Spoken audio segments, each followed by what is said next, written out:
Bonjour, bonsoir, bienvenue dans l'émission L'Info en question que je suis heureux de retrouver après quelques semaines d'absence. Donc ce soir, l'équipe m'a fait l'honneur de présenter cette émission. Donc je souhaite la bienvenue à Sophie qui est avec nous depuis la Belgique, à Salim, à Tal et à Jean-Jacques pour cette, alors je ne sais plus le numéro combien on est là, il va falloir que vous nous disiez combien d'émissions. 9.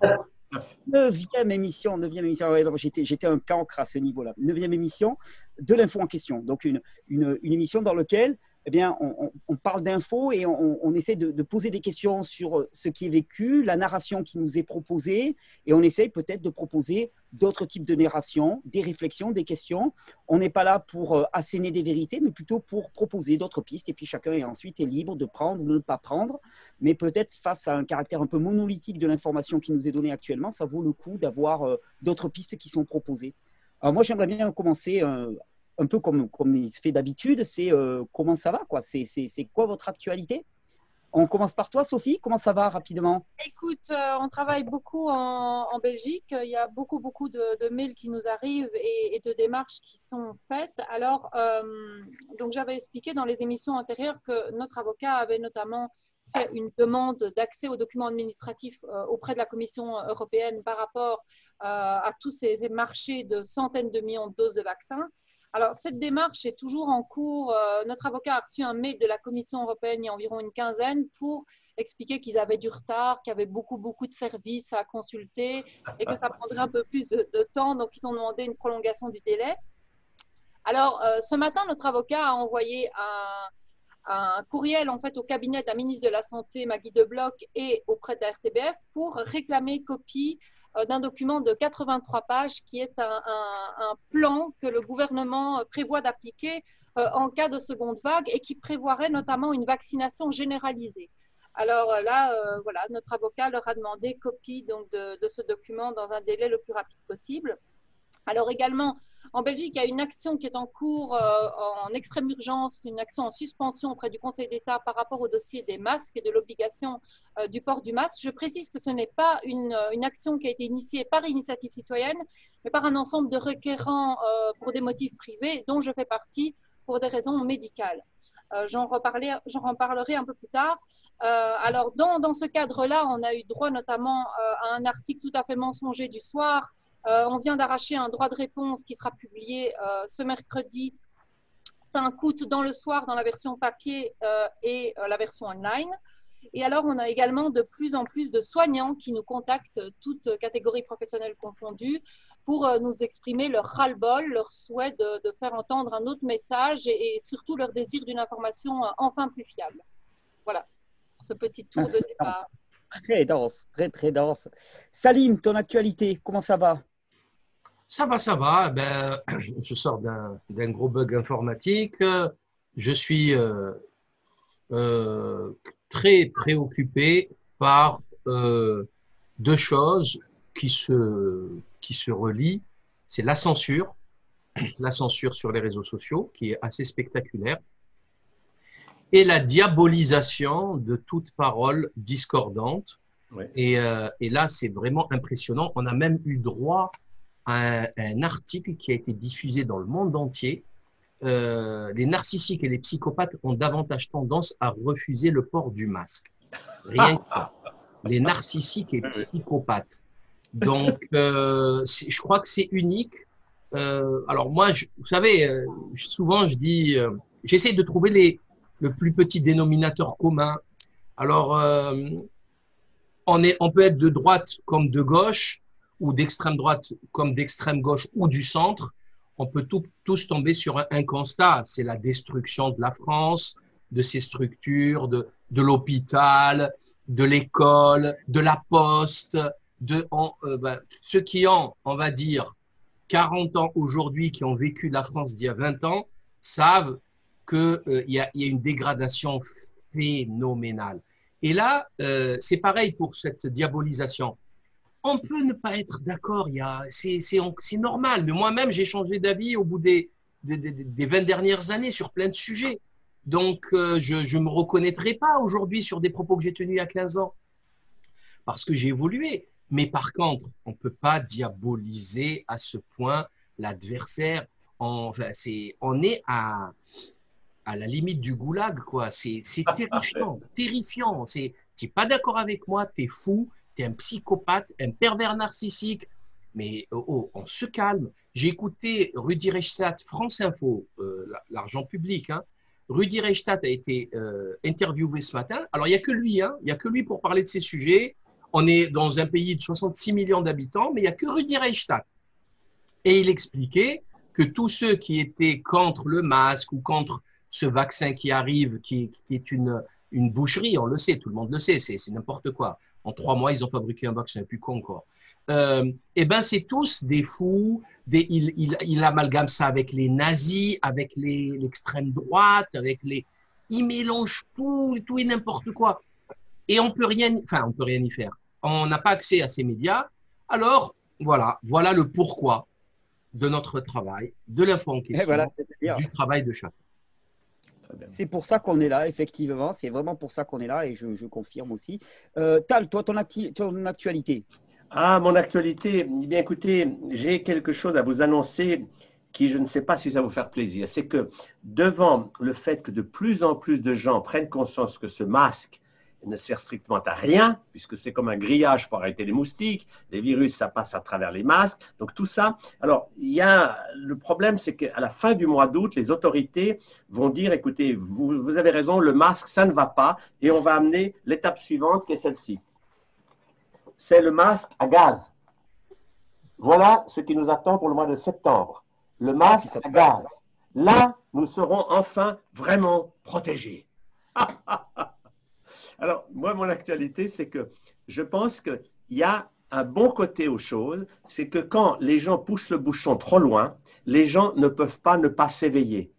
Alors, la prise de conscience que les gens font chaque jour, que les médias leur mentent, et l'OMS aussi depuis des mois et des années, elle est en train de se faire. Et tous ces gens qui sont là avec leur masque, dans leur voiture, qui ne touchent plus la grand-maman, enfin, ils ne peuvent pas rester à des... Et quand on leur dit très sérieusement, le président du Québec disait ça il n'y a pas longtemps, oui, oh, vous savez, les masques, c'est la nouvelle norme, la nouvelle liberté. Alors quand on dit ça aux gens, les gens vont devoir faire un choix. Et je pense que c'est ce qui va se passer dans ce mois d'août. Est-ce que vraiment on veut aller dans cette direction ? Toujours plus de contrôle, toujours plus de médias qui nous terrorisent et toujours plus d'obéissance. Et mon espoir, c'est qu'on arrive tous à s'éveiller en disant hey, ça suffit maintenant. Pour moi qui ai 75 ans, je n'avais jamais vu une histoire aussi folle que les masques. On a vécu tous les jours avec la grippe et on embrassait grand-maman. Et tout d'un coup, je pense qu'il faut arriver à un extrême. Vous savez, c'est comme on dit, quand la nuit est noire, on voit les étoiles. Et je pense que ces étoiles vont nous illuminer tous. Il va y avoir un réveil des consciences. Et il y a des signes avant-coureurs. Regardez, il y a l'autre jour à Berlin, ils étaient pratiquement 1 million dans la rue. Donc 1 million de gens dans la rue, c'est presque comme quand ils ont démoli le mur. C'est le signe que les consciences sont en train de s'éveiller. Et c'est ça ma vision positive, c'est qu'on ne peut pas arrêter l'éveil des consciences. Merci beaucoup, Tal. Alors toi, Jean-Jacques, il paraît que tu t'ennuyais terriblement, donc tu n'as rien trouvé d'autre que de supprimer ta chaîne YouTube, c'est ça? Il veut des challenges, donc voilà, tu n'avais rien à faire, c'est ce que j'ai entendu dire. Oui, en fait, quand tu présentes des choses comme ça me fait penser aux pirates dans la série Astérix, qui ont tellement peur des Gaulois qu'ils vont se saborder eux-mêmes. Donc, effectivement, moi, j'avais tellement peur de la censure que je me suis sabordé moi-même. Donc, pour être plus sérieux, alors, donc, pour être plus sérieux, effectivement, ben, je pense que ça n'est pas passé inaperçu. C'est que ma chaîne qui totalisait 230 000 abonnés, 25 millions de vues, dont 13 millions et demi de vues depuis le 1er janvier, 200 vidéos, eh bien tout ça a été supprimé purement et simplement sans aucun avertissement de la part de YouTube. Et donc, je dirais que la bonne nouvelle, il y a plusieurs bonnes nouvelles. C'est que d'abord, je vais me retrouver dès cette semaine sur une nouvelle chaîne qui, elle, sera complètement sécurisée. Celui qui est en train de développer cette chaîne m'a garanti que même la CIA ou la NSC ne pourront pas mettre par terre cette chaîne. Donc, on attend de voir. Je dirais que la bonne nouvelle aussi, c'est que ça me permet vraiment d'avoir un meilleur contrôle sur l'information que je vais diffuser dorénavant et même d'accueillir certains de mes copains qui vivent les mêmes désagréments que moi. Sinon, ben, je dirais que au niveau de mon actualité, comme je vis au Québec, je regarde avec effroi la montée dictatoriale du régime canadien et en particulier du régime québécois. J'ai quand même entendu dans les médias mainstream, donc à la radio de Radio-Canada samedi, ils ont réuni à peu près 150 spécialistes et ils ont fait un sondage auprès de ces 150 spécialistes, dont 2 tiers est convaincu que la deuxième vague sera là. La seule incertitude, c'est quand va-t-elle démarrer? Donc, ça nous a été donc annoncé par Radio-Canada. La question n'est plus de savoir s'il y aura ou non une seconde vague. Nous aurons cette seconde vague. Le tout est de savoir maintenant quand. Donc, ça, je dirais que ce n'est pas fait pour me rassurer parce que ça veut dire que leur plan est en train de continuer à avancer à pas de géant avec un autre plan qui est le projet de loi 61 qui va revenir en force cet automne.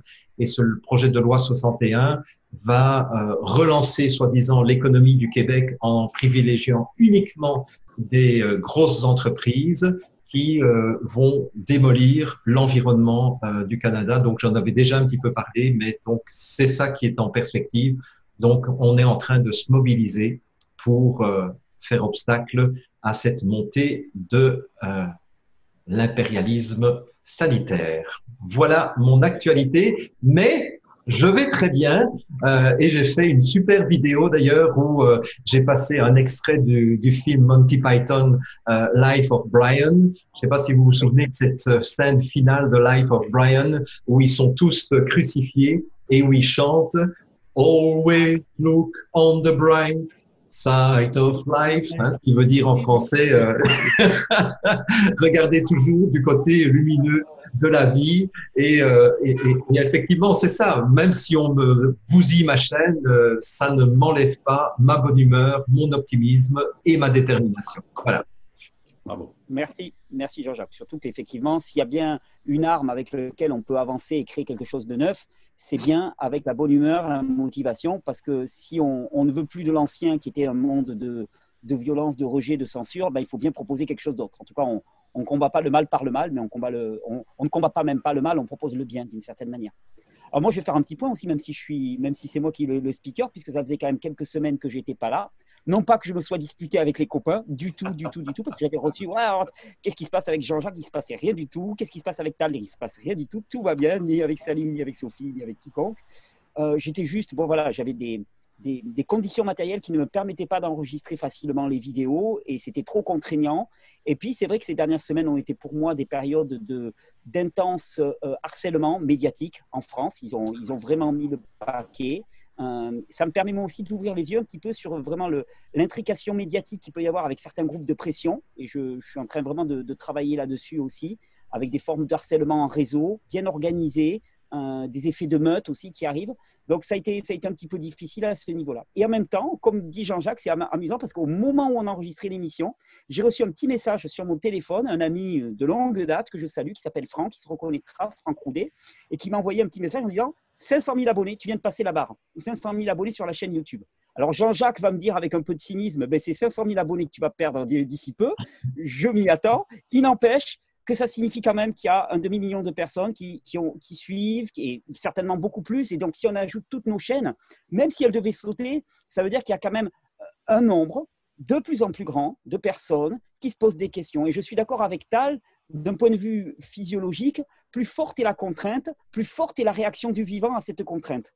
Donc, pour moi, c'est quelque chose qu'on a vu et qui font partie de tous les grands mythes de l'histoire, le rêve d'Icare, l'homme qui veut voler plus haut, et puis finalement une forme d'arrogance et de précipitation peut conduire à plus de réactions qu'une espèce d'avancée molle et tiède qui me fait beaucoup plus peur, parce que celle-là, on ne la voit pas venir et on s'y habitue progressivement. Là, il me semble que l'agenda qui est mis en place, il ne faudrait pas le dire comme ça, mais il est trop rapide, trop arrogant.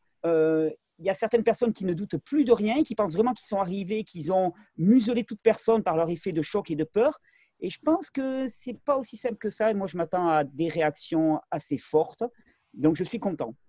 je suis content. Et si en plus la réaction est de type jubilatoire, autonomiste, non violente, bienveillante, coopérative, solidaire au possible, ben, je dirais ça aura été un mal pour un bien.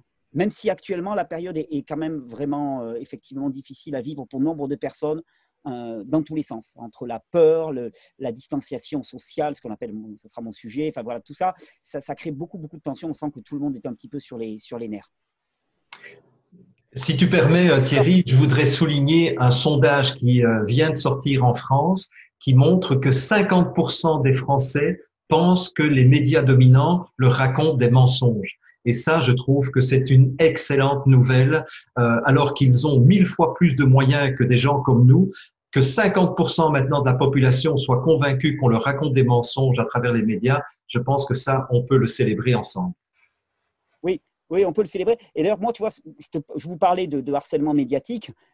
Moi, je suis un grand naïf, quoi. Donc, je rêve toujours à rencontrer un journaliste mainstream qui veuille vraiment faire son travail de journaliste. Mes proches me disent que je plane complètement. Et donc, j'ai été assaisonné par un journal qui s'appelle le JDD, le journal du dimanche. Et ça a vraiment été intéressant parce que là, c'était la dernière fois. Maintenant, je ne réponds plus. C'est bon, ils m'ont eu une dernière fois. Mais le journaliste, je lui ai consacré 2 heures. Et d'ailleurs, dès le départ, je lui ai dit, écoutez, si vous venez pour me descendre, ça ne sert à rien. Vous n'avez pas besoin de moi. Sortez les mêmes fadaises que d'habitude. Ne me prenez pas de mon temps. Non, je vous assure, je veux vraiment faire un article de fond sur votre démarche et tout. Je lui ai donné 2 heures de mon temps. Et je pense que, pour le coup, j'ai exposé avec foi et conviction ce en quoi je croyais, avec de la nuance, avec de la pondération. C'était bien fait. Quand on voit l'article qu'ils ont sorti, en fait, tu te dis, le mec, il n'avait rien à cirer de ce que je lui ai raconté. Il venait pour 2-3 petits éléments qu'il voulait tirer hors de leur contexte pour arriver à nous descendre.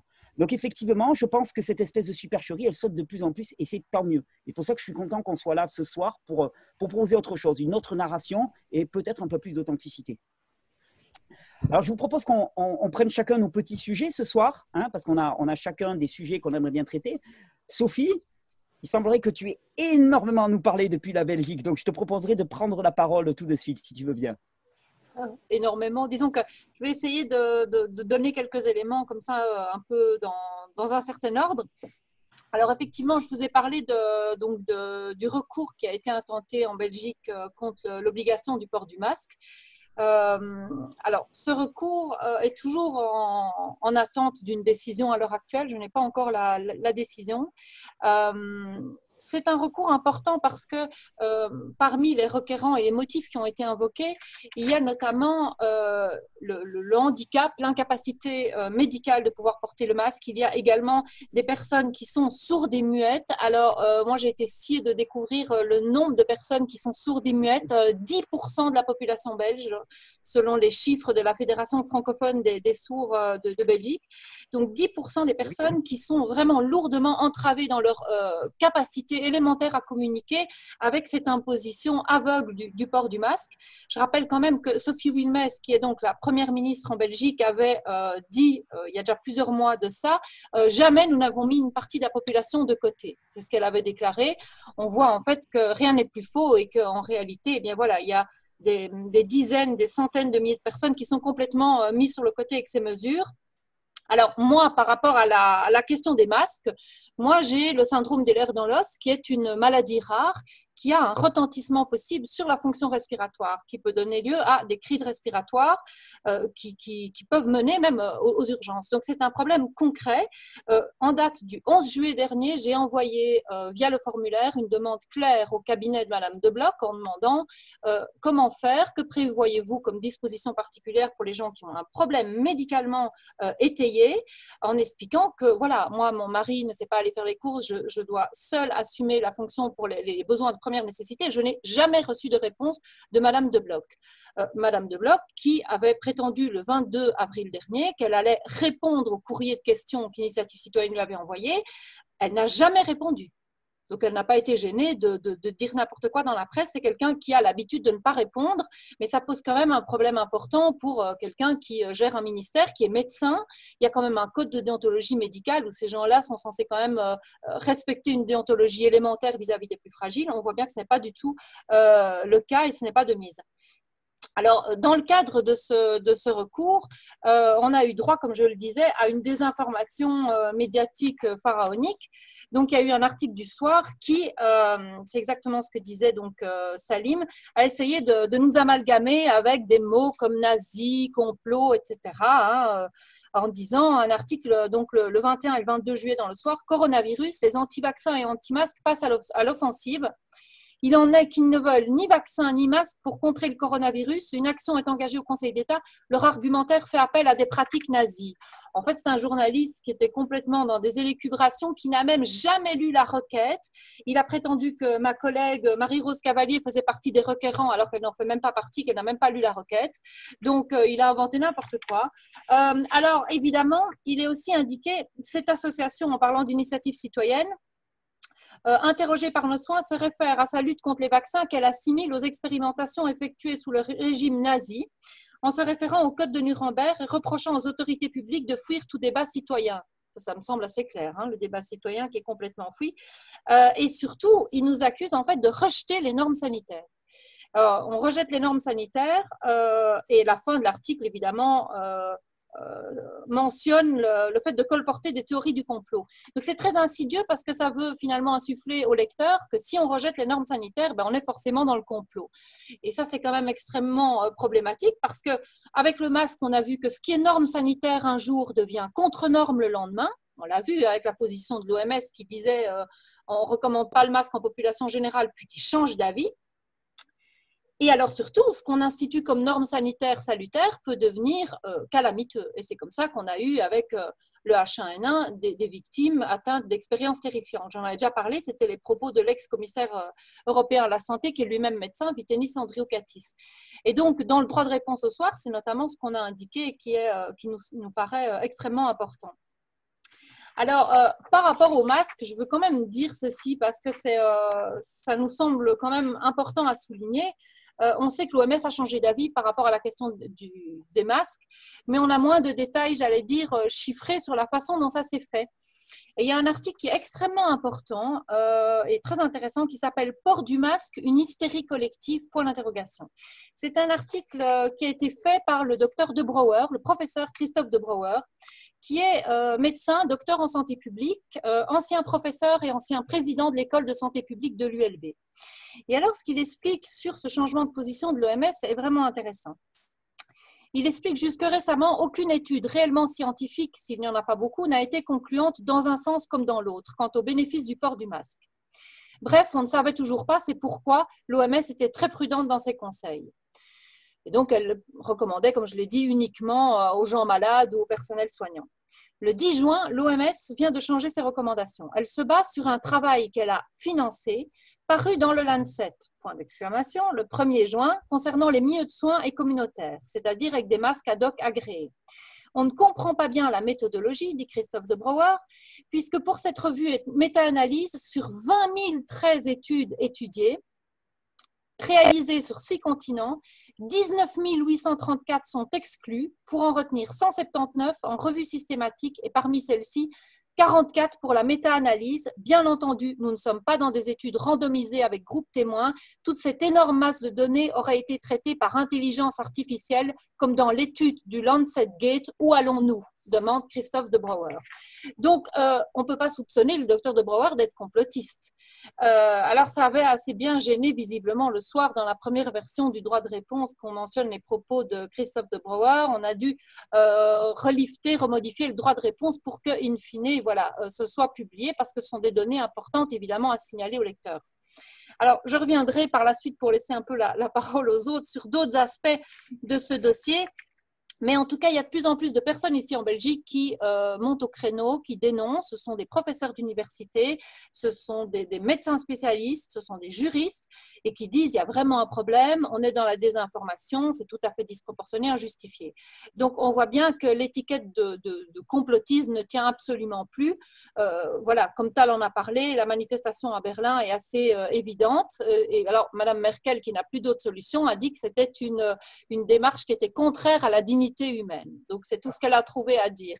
Donc, voilà, c'est assez énorme, mais je pense que leur édifice se fissure de plus en plus. Et je m'en réjouis. Voilà. Ah, merci Sophie, merci. Ouais, l'édifice se fissure de plus en plus et en même temps, en arrière de ça, cette crise, cette pandémie, cette situation exceptionnelle, elle est aussi la possibilité pour nombre de gouvernements de faire passer énormément de lois, de mesures, un peu à l'insu du peuple, un peu comme quand il y a un prestidigitateur, tu sais, qui agite la main gauche là, pour attirer ton attention, puis en fait, tout se passe avec la main droite. Quoi. Le jour où on m'a expliqué ça, je me suis dit, ça y est, j'ai compris les tours de magie. Il ne faut pas regarder là où on veut que tu regardes. Et là, actuellement, on veut tous nous faire regarder du côté des masques et des Covid. Salim, toi qui te proposais de nous faire un petit tour d'horizon de toutes les décisions, les mesures qui ont été prises sans vraiment qu'il y ait de processus démocratique et qu'on ne voit pas passer, mais qui sont là et qui peuvent changer fondamentalement notre vie. Ben, tu m'as bousillé mon intro en fait, parce que j'allais parler du prestidigitateur. Donc Désolé. merci, mais bon, c'est parfait, c'est nickel, c'est exactement ce qui se passe. En fait, j'ai intitulé moi ma petite chronique « Et pendant ce temps ». Voilà.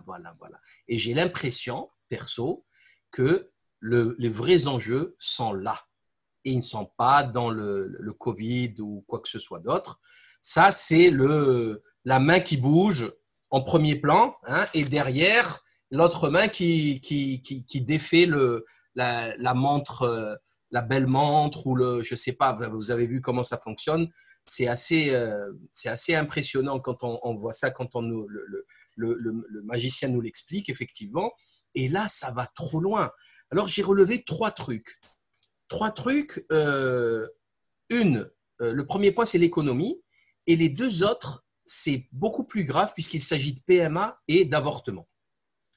Et en fait, ce sont deux choses qui vont chambouler la civilisation. Alors, pour le premier point, c'est l'argent, la crise économique. On l'a dit, tout le monde le dit, il n'y a pas que nous, hein, il y a vraiment tous les économistes sérieux le disent. On n'est pas sorti de la crise de 2008. La Deutsche Bank, elle est en faillite. Les banques italiennes, elles sont toutes en faillite. L'Espagne est en cata. La Société Générale, c'est une catastrophe. Bref, c'est dramatique.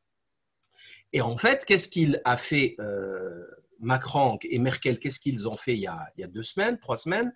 Eh bien, ils ont mis en branle la planche à billets.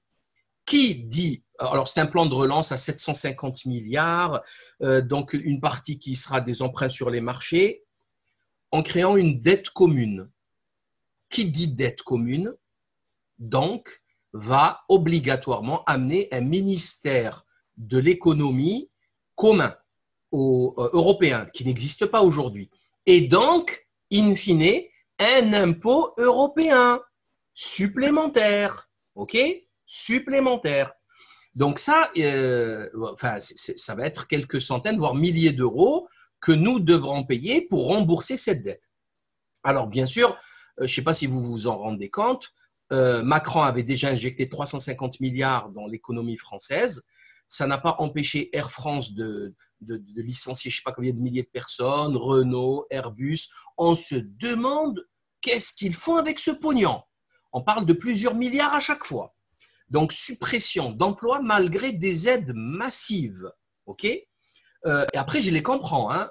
À partir du moment où il n'y a plus de commandes, on a détruit l'aviation, le transport aérien. Moi, je ne vois pas pourquoi je vais garder 3000 salariés à fabriquer rien du tout. Franchement, c'est logique, il faut être cohérent. Alors là, il faudrait qu'on m'explique pourquoi l'État leur a donné ce pognon. Alors, cette injection de liquidité, ce quantitative easing, cette planche à billets, c'est quoi? C'est prochainement une inflation monstrueuse qu'il faudrait coupler avec l'explosion du chômage et la baisse des retraites. Parce que, comme par hasard, on a un ex de chez Rothschild, Hakim El-Karoui, qui vient de nous expliquer que les retraités devront faire un effort. Les retraités doivent contribuer à l'effort de guerre sanitaire, dit-il. Ceux qu'on a laissés mourir chez eux et dans les EHPAD. On les a laissés crever. C'est eux qui doivent faire… Non mais franchement… Alors bien sûr, s'attaquer aux retraités, ce n'est pas eux qui vont faire des manifs demain. Hein, c'est sûr. Bravo. C'est magique. Et j'ai pas fini. Hein. Vous allez halluciner. Alors, l'État nous a sorti une nouvelle taxe sur les mutuelles pour financer le trou de la Sécu. Est-ce que vous savez qu'en 15 ans, en 10 ans, les mutuelles ont augmenté de 50%, ok? En 10 ans. Il y a eu le RAC 0 qui vient de sortir pour rembourser les frais dentaires, etc. Elles ont augmenté de 5 à 15%, là, en janvier, il y a 6 mois. Et malgré, alors elles ont augmenté de 47%, hein, elles ont augmenté de 50% plus 10%, ça fait 60% en 10 ans. Et là, l'État va rajouter une taxe. Cette taxe, vous êtes d'accord qu'elle va se répercuter sur les tarifs, comme toujours. Et comme toujours, c'est magique. Vous savez comment ils font? Il y a un trou à boucher maintenant. Ben, normalement, ça dure 1 an ou 2 ans. Ben non, ça va durer 50 ans. Vous le savez très bien. Donc, il n'y aura pas une révolte. C'est comme la CSG, RDS, etc. C'était prévu pour le trou de la Sécu. On a bouché le trou de la Sécu. L'impôt est toujours là. Alors, ils ont profité de quoi pendant le confinement? Comme il y avait moins de retraits, puisque les gens n'avaient pas le droit de sortir, ils ont dit il y a moins de retraits, on va fermer les distributeurs automatiques de billets. Ils vont accélérer le retrait du cash. Et là, par contre, c'est gravissime. Je ne sais pas si vous vous en rendez compte. Il y a énormément de gens qui vivent du petit black, du week-end, qui vont aller faire une gâche à 100 €, 200 €. Hein, vous voyez, c'est vraiment catastrophique. C'est Big Brother, voilà, il n'y a rien à dire de plus. Et pour l'anecdote, c'est à mourir de rire.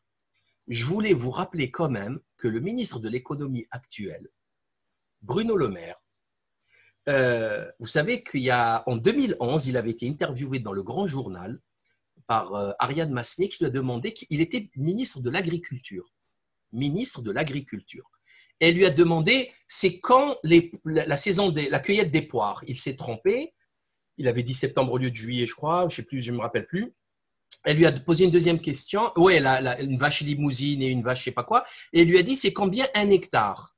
1 hectare, c'est quoi? Bah, c'est 1 hectare. Oui, c'est combien? En mètres? Bon, alors ça, j'ai jamais été doué en maths. Facile, c'est 10 000 Ça mètres. aide pas beaucoup. C'est 10 000 mètres. Il lui a dit, oh, moi, je ne suis pas très bon en maths. Il ne savait pas ce qu'est 1 hectare. Donc, ministre de l'Agriculture, il n'a aucune idée sur les saisons des fruits et légumes, sur les vaches. 1 hectare, c'est à l'école on apprend ça, c'est 100 mètres carrés, quoi. C'est 100 mètres sur 100 mètres au carré. Et par contre, il n'est pas bon en maths. Du coup, comme il n'est pas bon en maths, ils l'ont mis ministre de l'économie. C'est logique. C'est parfait, non? C'est parfait. Nickel. Alors, maintenant, venons-en aux lois sur la PMA et l'avortement. Alors, il s'est passé quelque chose d'extrêmement grave sur la loi de la bioéthique qui est passée en deuxième lecture à l'Assemblée. Alors, je vais commencer par l'avortement. Alors, ça, par contre, moi, franchement, ça m'a choqué au plus haut point. Hein. Là, moi, je pense que la France n'est plus un pays civilisé. C'est une barbarie, c'est une sauvagerie. La loi sur l'avortement par détresse psychosociale jusqu'au 9e mois de grossesse.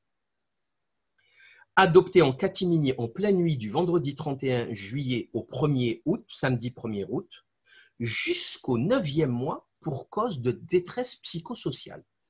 Alors moi, je vous explique. L'avortement en 14e semaine, 12e semaine, ça se fait par aspiration rapide, ça passe inaperçu. Au 9e mois, comment ils vont faire? Ils vont faire un accouchement et le tuer alors qu'il crie, qu'il respire. C'est quoi le projet? J'ai pas compris. J'ai toujours pas compris. À 9 mois, il pèse entre 3 et 4 kilos, 4 kilos 5. C'est un bébé, il est nickel, il est complet, il est parfait. Ils vont faire quoi? Ils vont le jeter à la poubelle. Alors, avec l'aspiration, ça passait, ça va, ça passe. Personne ne l'a vu, l'objet. Tout le monde peut faire ça. Et même un jeune étudiant, il peut le faire. Mais un bébé de 9 mois, il est comme ça. C'est gros, ça fait 50 cm. Et la détresse psychosociale, c'est quoi? Donc, au début, il y a une petite détresse. Elle va dire, j'ai envie d'avorter, mais 1 mois plus tard, si elle va mieux, si ça va mieux avec son mari ou son copain qui l'avait quitté, qui revenait, peut-être qu'elle aurait envie de garder l'enfant. C'est quoi ces histoires? En fait, c'est un critère invérifiable. C'est pas un critère psychosocial, une détresse psychosociale. Moi, je peux être en détresse psychologique aujourd'hui. Demain, j'ai trouvé mon problème, ma solution à mes problèmes. Je ne suis plus en détresse. À 9 mois, nous ne sommes plus dans un pays civilisé. Nous sommes chez les barbares. Et concernant la loi sur la PMA, alors là, c'est pareil, tout est mélangé. Alors, vous savez qu'on va financer l'assurance maladie. Ça s'appelle l'assurance maladie. C'est écrit sur la feuille. C'est une maladie, un arrêt de travail, maladie. On a 31 milliards d'euros de dettes à cause du Covid. 31 milliards. Et là, on a parlé jusqu'à 40 milliards. On nous explique qu'il faut augmenter les taxes et tout, mais ils ont trouvé de l'argent pour financer une fécondation in vitro à des femmes qui ne sont pas malades. Qui ne sont pas malades. Rien que ça devrait être anticonstitutionnel, anti-tout. Ça ne doit pas passer, ça, c'est pas possible. Elles ne sont pas malades, point à la ligne. Tu n'es pas malade, ben, tu finances, tu fais ta vie, tu ne prends pas la tête. Les députés ont validé la facilitation de la recherche sur l'embryon. Ils ont augmenté les délais, facilité la recherche avec les déclarations. Donc, il y a une destruction. Bon, l'embryon, vous voyez, tout à l'heure, c'est 9 mois, on le jette à la poubelle. Là, maintenant, c'est l'embryon, on fait ce qu'on veut avec. Donc, c'est devenu un objet. Vous êtes devenus des objets. Il n'y a pas besoin d'avoir le code barre ici. Vous êtes des objets. OK? Vous êtes devenus des objets. Donc, la filiation, elle est détruite. Ils ont créé des enfants orphelins de père. Ils ont créé un droit à l'enfant qui n'existe pas. Tout ça, c'est un petit lobby. Hein. C'est un petit lobby LGBT qui n'existe pas dans le monde réel. Ils sont 12, ça n'existe pas en fait dans le monde réel. Donc, alors, on met de côté, vous savez, il y a le docteur Alexandra Code-Orient qui a fait une vidéo très intéressante que je vous invite à voir qui s'affiche à l'écran, qui parlait justement d'un problème de fertilité chez les enfants nés de tout ça. Et le professeur suisse Urs Scherrer qui expliquait que les enfants nés de FIV, de tout ça, avaient de graves malformations vasculaires et avaient des risques importants de mourir précocement d'arrêt cardiaque ou de souffrir d'hypertension pulmonaire. Ça, personne ne le dit aux gens. Personne, c'est très curieux. Et on a aussi fait valider les enfants nés de GPA à l'étranger à l'état civil français. C'est-à-dire que 2 femmes, elles vont faire une GPA ou 2 hommes vont faire une GPA en Inde, ils reviennent l'enfant. Au lieu d'être… Alors, eux, c'est un crime qu'ils ont fait. Hein. Ils ont acheté un être humain. Ils achètent un être humain, ils viennent valider ça à l'état civil normal. Voilà. C'est-à-dire que vous allez faire un braquage à l'étranger, vous braquez une banque, vous ramenez 1 million d'euros et vous venez les blanchir ici normal. Ben non, si c'est illégal, si l'argent est illégal, il est illégal, c'est la même chose. Ils achètent un être humain. Bon, et alors, justement, le docteur Code-Orient Alexandra nous a parlé de l'amendement ROPA. L'amendement ROPA, c'est réception de l'ovocyte par le partenaire. Vous avez 2 lesbiennes, une, elle va donner l'ovocyte et elle va le donner à l'autre, à sa conjointe, sa compagne, pour avoir une double filiation. Nous sommes sortis de la civilisation. Voilà, je le dis clairement, ces gens sont devenus fous, c'est des apprentis sorciers. Ils sont en train de fabriquer des homoncules, des hommes sans âme. Ils sont en train de jouer avec le feu, vraiment de jouer avec le feu. Hein, parce que ça a une dimension mystique. Ça dépasse la biologie, ça dépasse beaucoup de choses. Comme si le bébé, c'était des cellules. Non, ce ne sont pas des cellules. Un bébé, c'est aussi de l'énergie, de l'émotionnel, je ne vous apprends rien, hein, ce n'est pas des cellules, ce n'est pas une carotte, ou même une carotte et encore. Vous avez vu que les plantes sont sensibles au… Voilà, donc voilà ce que je voulais dire. Je suis, franchement, parce que les gens, ils ne sont pas au courant du tout. Loi bioéthique. Bioéthique, c'est super. Bio, c'est bien. Éthique, c'est magnifique. Bioéthique, c'est super. Ils ne sont pas au courant de ces détails. Quand vous rentrez dans le détail, vous écoutez 2-3 vidéos, je vous jure, vous êtes horrifiés. Horrifiés. Ils sont devenus fous. Ils sont devenus fous. Donc, alors, franchement, à côté le Covid, moi, je veux bien qu'ils me prennent avec lui le Covid, hein, parce que je ne peux plus vivre avec ces gens-là. Je ne peux plus, c'est plus possible. Marchandiser de la sorte un être humain, qu'est-ce que vous voulez que je vous dise? Voilà ce à quoi ça sert. Bien sûr, tout ça au mois d'août, mois de juillet, il n'y a personne dans les assemblées, ça vote à 15 et ça fait passer des lois qui changent le projet civilisationnel global.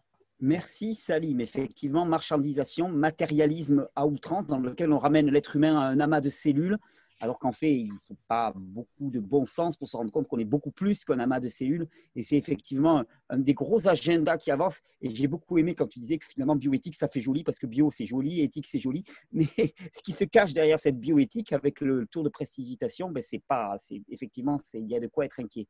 Avant de passer la parole à Tal, hein, pour redescendre un petit peu après Salim, moi je voulais avoir aussi une pensée pour Emma. Je crois qui est-ce qui a des nouvelles à nous donner d'Emma? Parce que je sais qu'Emma a eu pas mal de soucis avec son magasin. Je crois qu'elle nous a envoyé quelque chose, une petite vidéo, un petit message. Dis-nous en plus un peu, Jean-Jacques. Oui, alors j'ai eu Emma au téléphone très longuement samedi dernier, donc il y a quelques jours de cela. Et donc, nous étions les deux sacrifiés de cette opération Covid-19 de la semaine, puisque donc moi, j'ai sabordé ma chaîne YouTube, comme on l'a dit au début, et elle avait annoncé qu'elle n'obligerait pas ni ses clients ni ses employés à porter le masque dans sa boutique. Elle avait d'ailleurs publié une vidéo que je trouvais très courageuse et très déterminée. Et elle avait eu une engueulade aussi avec la médecin fédérale, la médecin cantonale, pardon, du canton de Genève, qui l'avait traité de tous les noms, qui l'avait traité de criminel, etc. Et donc Emma a tenu bon et la boutique d'Emma, qui est au centre de Genève, a été fermée. Bon, ben voilà, vous allez entendre une petite vidéo que Emma vient de publier. Cela dit, depuis lors, donc nous sommes mardi 7. Qu'est-ce que je raconte moi? Nous sommes le mardi 4 août au moment où je vous parle, mais vous allez entendre cette vidéo le 6 août ou après. Il se fait que les avocats d'Emma lui ont confirmé qu'il n'y avait aucun fondement juridique pour la fermeture de sa boutique et que donc elle pouvait rouvrir la boutique. Donc elle a rouvert la boutique et elle m'a appelé tout à l'heure en disant que sa boutique avait été refermée par ordre de la police, mais toujours sans aucun fondement juridique. Donc c'est vraiment un processus très intéressant et je vous invite à l'écouter quelques minutes pour entendre et sentir surtout la détermination. Moi, j'ai énormément d'admiration pour la démarche qu'Emma est en train de faire au niveau de Genève. Bonjour à toutes, bonjour à tous. Je vous annonce aujourd'hui l'ouverture de la boutique Maison Via-Romain, 4 rue de la Fontaine à Genève.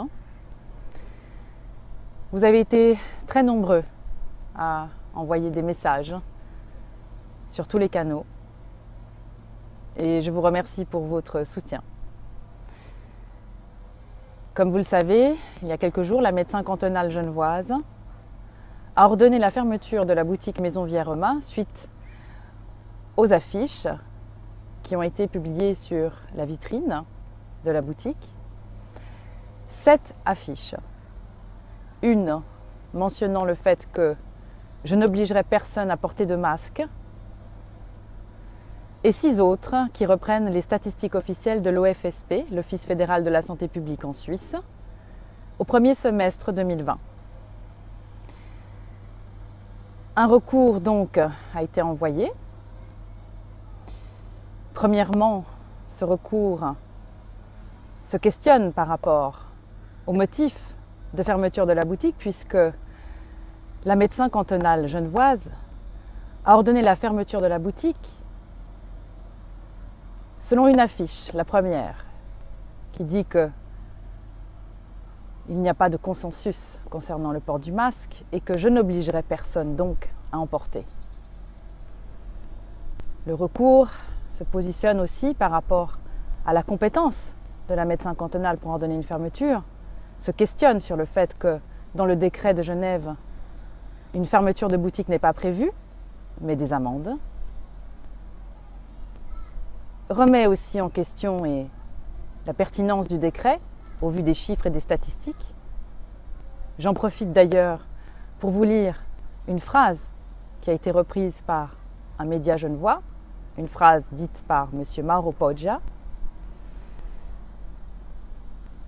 Je ne crois de toute façon pas que les magasins soient les lieux les plus inquiétants, mais le fait de devoir mettre un masque quand on rentre. rappelle à chacun de nous la présence du virus. Cela fait penser à la maladie et nous rend plus prudents. Est-ce qu'on parle ici d'une crise sanitaire ou d'une crise politique? Est-ce qu'on parle ici d'une nécessité sanitaire ou d'une gestion politique? Il n'y a plus de décès depuis 7 semaines. Le nombre de cas positifs ne cesse d'être repris par les médias, une rengaine de peur. Alors, est-ce que les cas positifs veulent dire hospitalisation? En tout cas, en ce qui me concerne, la censure n'est pas prévue et je continuerai à diffuser et écrire mon opinion puisque j'ai le droit. Et j'invite à toutes les personnes qui débunkent et trollent mes vidéos en disant que je me sens au-dessus des lois. J'invite ces personnes à vérifier quelles sont les personnes aujourd'hui qui se sentent au-dessus des lois, puisque le motif de fermeture de la boutique est celui d'une affiche et d'une opinion. Alors, je réitère ici mon opinion. Je ne forcerai personne à porter de masque.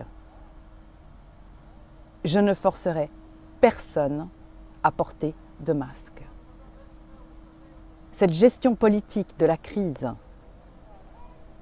qui n'est plus une crise sanitaire, n'est plus de mon ressort. J'ai le droit de dire ce que je pense.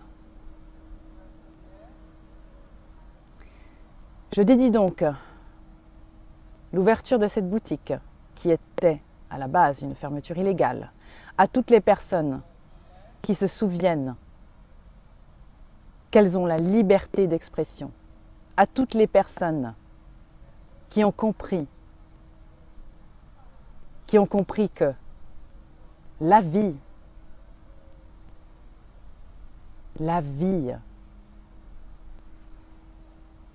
est un droit, respirer est un droit.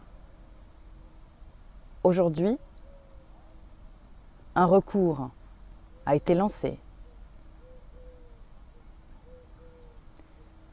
Et j'invite toutes les personnes à faire de même, à s'exprimer, à diffuser et à écrire leur opinion parce qu'elles ont le droit de le faire.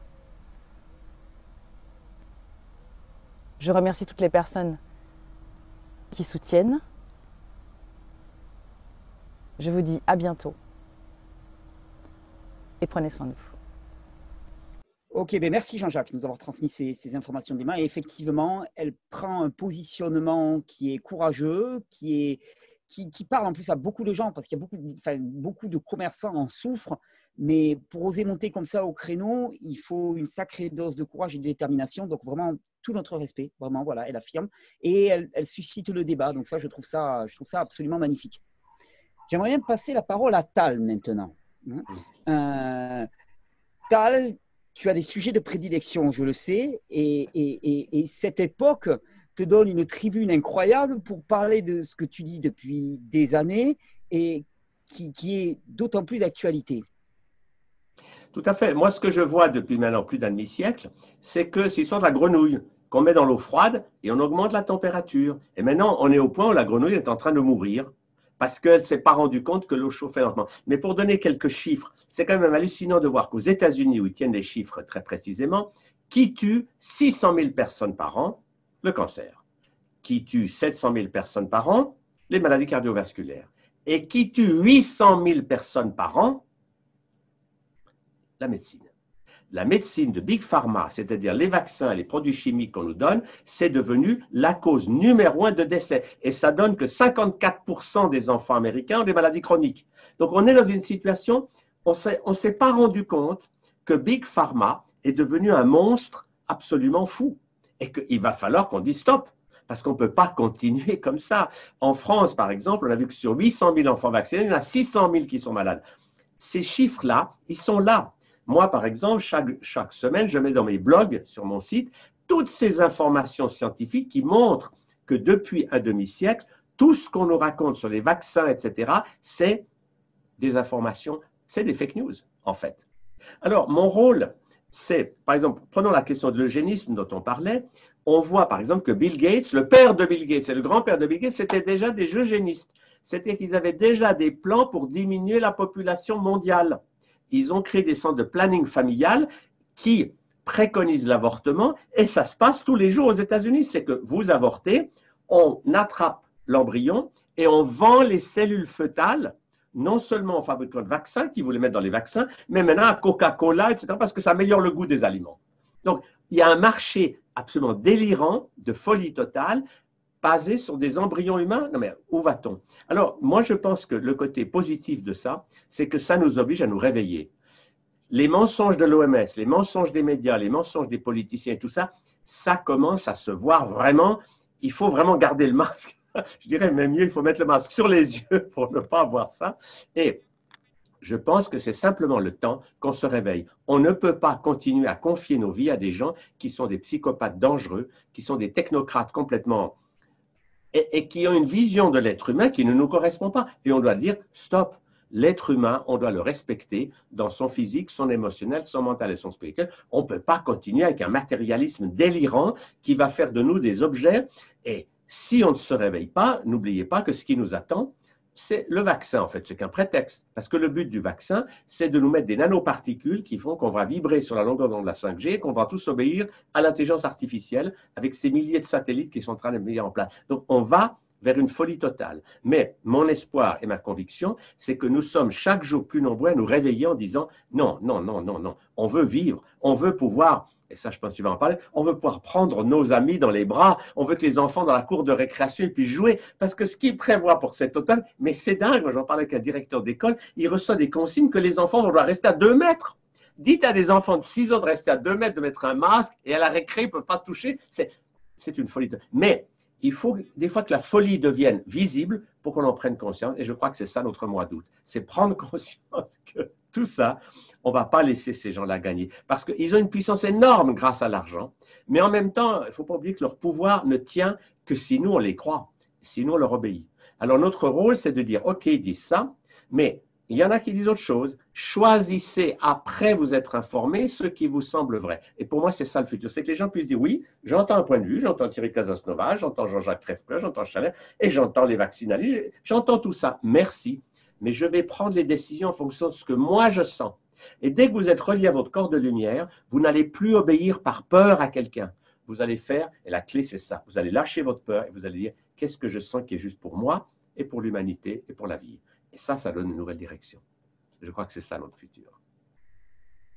Maestro, merci beaucoup. Merci beaucoup, Tal. Toujours enflammé et passionné avec une force de conviction qui est, voilà, qui est ce qu'on aime chez toi. Donc, je te remercie vraiment pour ce rappel. On s'est concerté ensemble et on a décerné un Oscar de la censure, un maître S censure en la personne de Jean-Jacques. Jean-Jacques, tu as été désigné comme le spécialiste de la censure parmi nous pour la censure dont tu as été victime. Et je crois que tu avais un sujet à nous proposer et d'une certaine manière, tu voulais nous parler des 12 formes de censure. Oui, c'est ça. En fait, étant donné que mon actualité, c'était d'avoir été censuré, je me suis interrogé sur la censure et les différentes formes de censure que nous subissons sans le savoir au quotidien. Je rappelle quand même que il y a 1 an de cela, j'avais commencé une série de vidéos qui s'intitulait Les conversations du lundi, où je parlais justement du conditionnement social et du déconditionnement. Et donc, je vais aller dans cette voie-là. Donc, j'ai fait quelques recherches, j'ai passé quelques heures à regarder, mais quelles étaient les différentes formes de censure. Et je vais commencer par d'abord 2, 3 citations. La première, pour vous montrer d'ailleurs que la censure ne date pas d'hier et ne date pas non plus de l'existence des médias sociaux, parce que parfois on a tendance dans le discours dominant de nous dire que depuis qu'il y a Internet, il circule n'importe quoi comme information.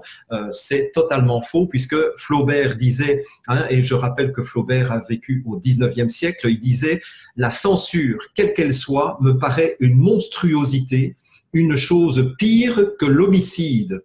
L'attentat contre la pensée est un crime de lèse âme. La mort de Socrate pèse encore sur le genre humain. Et je rappelle pour ceux qui ne connaîtraient pas la vie de Socrate, c'est que Socrate a été condamné à mort parce qu'il corrompait la jeunesse. En tout cas, c'était le jugement qui a été prononcé contre Socrate. Et en fait, Socrate ne faisait que poser des questions aux citoyens d'Athènes en les faisant réfléchir par eux-mêmes. Et ça, c'était absolument insupportable pour le pouvoir athénien. Je vous rappelle que Socrate a vécu au 5e siècle avant Jésus-Christ. Donc, rien de nouveau sous le soleil. Hein. Déjà, Socrate a été tué. Donc, moi, je ne suis pas encore tué. J'ai juste été sanctionné par YouTube. Donc, finalement, je m'en sors mieux que Socrate. Blaise Pascal aussi disait « Étrange zèle de ceux qui s'irritent contre ceux qui accusent des fautes publiques et non pas contre ceux qui les commettent. » C'est intéressant, hein, c'est bon, c'est du Blaise Pascal, hein, donc là c'est le XVIIe siècle où il disait c'est drôle de s'irriter contre ceux qui dénoncent les fautes publiques, mais on ne s'irrite pas contre ceux qui commettent les fautes publiques. C'est quand même assez intéressant. Et puis un grand philosophe du XXe siècle, trop tôt disparu, qui est Coluche, parce que pour moi c'est un grand philosophe du XXe siècle qui disait: la démocratie, c'est cause toujours. La dictature, c'est ferme ta gueule. Donc, on est passé. Bon, Coluche le dit dans l'autre sens. Hein, il dit la dictature, c'est ferme ta gueule. La démocratie, c'est cause toujours. Mais je trouve que chronologiquement, on est passé de ouais. Hein, Tal, cause toujours. Ça fait 50 ans que tu nous rabâches les oreilles avec les vaccins. Hein, cause toujours. Tu m'intéresses. Hein, mais maintenant, c'est ferme ta gueule. Quoi. C'est on te ferme ta chaîne, on t'empêche de parler, etc. Bien. Je me suis d'ailleurs intéressé au classement de la France et des pays francophones par Reporters sans frontières. Je ne sais pas si vous le savez, mais chaque année, Reporters sans frontières fait un classement des 180 pays du monde en fonction de la liberté de la presse. Alors, vous avez une carte à l'écran ici qui montre plus la couleur est sombre, plus la presse évidemment est brimée. Et donc, vous voyez que la Chine, par exemple, la Corée du Nord se trouvent dans les derniers de la classe. Les premiers de la classe, ce sont les pays nordiques, donc Finlande, Norvège, Suède, Danemark, Pays-Bas. Ça, ce sont les meilleurs de la classe. Mais ce qui est intéressant de voir, c'est que en 2002, la France était 11e meilleur élève.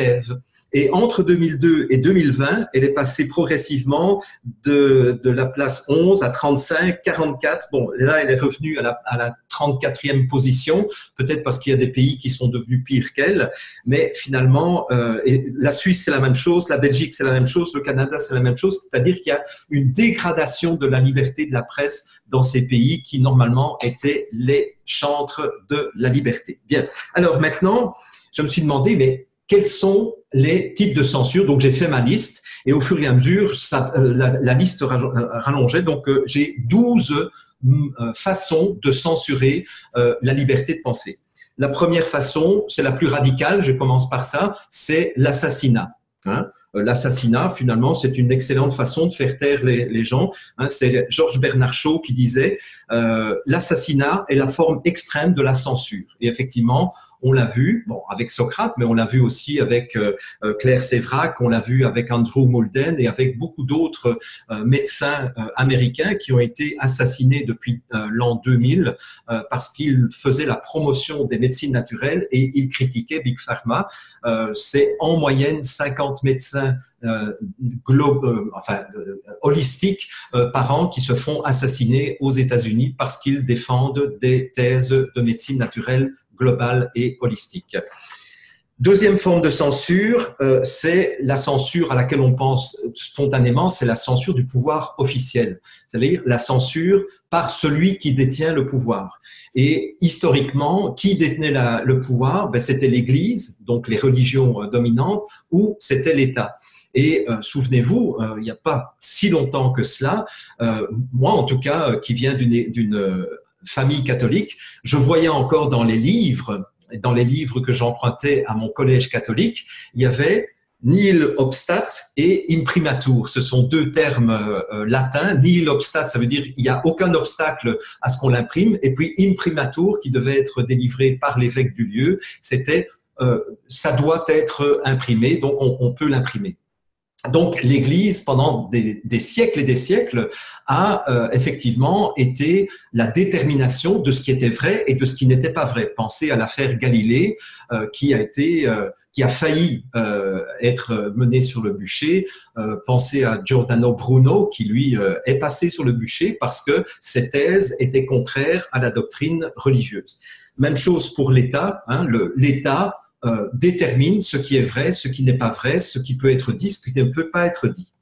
Troisième forme de censure, et ça c'est quelque chose de beaucoup plus contemporain, c'est que le pouvoir religieux et le pouvoir étatique a fait place au pouvoir financier. Aujourd'hui, qui détermine ce qui est vrai, ce qui peut être dit ou pas, ce sont ceux qui possèdent la finance finalement. Je vous rappelle que les médias sont possédés par de moins en moins de personnes. Les magazines scientifiques sont rachetés dans le domaine médical, entre autres, sont rachetés par des compagnies pharmaceutiques, ce qui fait que on peut douter maintenant de la validité et de l'impartialité des études qui sont publiées dans des revues qui appartiennent à 100% à des compagnies pharmaceutiques. Je rappelle aussi que les GAFAM, donc Google, Apple, Facebook, Amazon, Microsoft, aujourd'hui, les 4 premiers sont les 4 compagnies les plus riches du monde. Ils ont dépassé Coca-Cola, ils ont dépassé IBM, ils ont dépassé Mercedes, ils ont dépassé Toyota, etc. 4 d'entre elles, il y a que Facebook qui a régressé à cause de toutes les conneries qui ont été faites, mais sinon, les 4 premiers, ce sont eux, et ce sont eux qui déterminent ce qui est vrai et ce qui n'est pas vrai, parce qu'ils ont l'argent de l'imposer. 4e type de censure, ça c'est une censure peut-être beaucoup plus subtile, c'est ce que j'appelle l'autocensure. L'autocensure, on le voit très très clairement dans le monde journalistique, on le voit également dans le monde scientifique, c'est-à-dire que si un journaliste veut garder sa place, eh bien il va finir très rapidement par s'auto-censurer et ne plus publier un certain nombre de sujets qui fâchent parce qu'il sait que, en fait, pour avoir discuté avec de nombreux journalistes, ces journalistes me disent qu'en salle de rédaction, finalement, on ne censure pas explicitement. Il y a un espèce de consensus tacite qui fait qu'on sait qu'il y a des sujets qu'il vaut mieux éviter lorsque on est journaliste et lorsqu'on fait partie d'une rédaction. Voilà. Donc, il n'y a pas vraiment une censure explicite. C'est la même chose dans le monde scientifique. J'ai quand même été dans le monde de la recherche scientifique. Et là aussi, les scientifiques savent très bien qu'il y a des choses qu'ils ne peuvent pas publier s'ils veulent continuer à avoir des subventions pour financer leurs recherches et leurs laboratoires. Auparavant, la recherche scientifique, surtout la recherche fondamentale, était financée essentiellement par les États, donc par de l'argent public. Donc, il y avait une indépendance de la recherche scientifique. Aujourd'hui, il n'y a quasiment plus du tout d'argent public qui finance la recherche scientifique et encore moins la recherche fondamentale. Donc, si un scientifique, si un directeur de recherche ou un directeur de laboratoire veut continuer à payer ses assistants et à payer ses recherches, eh bien, il doit se censurer lui-même au niveau des sujets qu'il va choisir. 5e type de censure, c'est la censure par la science. On a entendu M. Macron à plusieurs reprises dire qu'il se basait sur la science et il y aurait de quoi faire une chronique complète pour critiquer ce terme, la science. Parce que la science, ça ne veut rien dire. Ça présuppose en fait qu'il y a un consensus général au niveau scientifique sur un sujet donné. Et donc à ce moment-là, on va imposer au public la vision de la science. Et donc, finalement, cette science, entre guillemets, qui est une abstraction totale, mais qui en réalité est celle qui est sponsorisée par ceux qui détiennent la finance, devient la référence de la pensée unique. Du coup, des géants comme Google, par exemple, et comme Facebook, ont changé progressivement leurs algorithmes. Et les algorithmes, c'est quoi? C'est la manière dont va apparaître le résultat de vos recherches. Donc, si vous tapez, par exemple, effets secondaires des vaccins, eh bien, il y a 20 ans d'ici, vous aviez des chances de tomber sur des sites indépendants d'information qui allaient vous donner des informations sur les effets secondaires des vaccins. Il y a 10 ans de cela, lorsque Sophie et ses 2 complices ont créé Initiative Citoyenne, si on tapait sur Internet effets secondaires des vaccins ou problèmes vaccinaux ou post-vaccinaux, etc., on tombait dans la première page de résultats des recherches sur initiativecitoyenne.be. Aujourd'hui, courez toujours pour trouver initiativecitoyenne.be si vous ne connaissez pas déjà l'URL d'initiative citoyenne. Il faut taper l'URL, c'est-à-dire que vous n'allez plus spontanément trouver parce que les algorithmes de Google ont été modifiés de façon permanente et ça s'est intensifié depuis 2017 pour que n'apparaissent que dans les 10 ou 15 premières pages que des sites qui vont dans le sens de la science officielle. Et j'ai quelques chiffres que je montre à l'écran ici. Il y a certains sites d'information indépendants dont le référencement a reculé jusqu'à 67%. Il y a le World Socialist Website. Alors, je ne dis pas que je suis pour nécessairement les contenus qui sont publiés par eux, mais ils ont reculé de 67% au niveau de la visibilité Google. Il y a alternet.org qui a reculé de 63%. Il y a globalresearch.ca qui est la version anglaise de mondialisation.ca, qui est un site auquel je me réfère assez souvent, et je sais que Sophie s'y réfère également. Eh bien, ils ont reculé de 62% en quelques années. Wikileaks a reculé de 30% et je serais bien curieux de savoir de combien de pourcents Initiative citoyenne a reculé également. Donc ça, c'est quelque chose de très pernicieux parce que le public qui ne connaît pas les algorithmes de Google n'est pas conscient que quand il fait une recherche, en fait, la recherche est de plus en plus biaisée au niveau des résultats. Et ça, c'est important quand même de le savoir. Donc, ce sont toutes des censures invisibles. C'est pas le site de Crève-Cœur qui se fait dézinguer. Ça, c'est visible. Mais il y a plein de censures qui sont beaucoup plus pernicieuses que ça. Sixième censure, c'est ce qu'on appelle le phénomène du ghostwriting. Le ghostwriting, c'est donc littéralement, ça veut dire l'écriture fantôme. Ce sont des scientifiques que l'on paye pour signer des articles qu'ils n'ont pas écrits.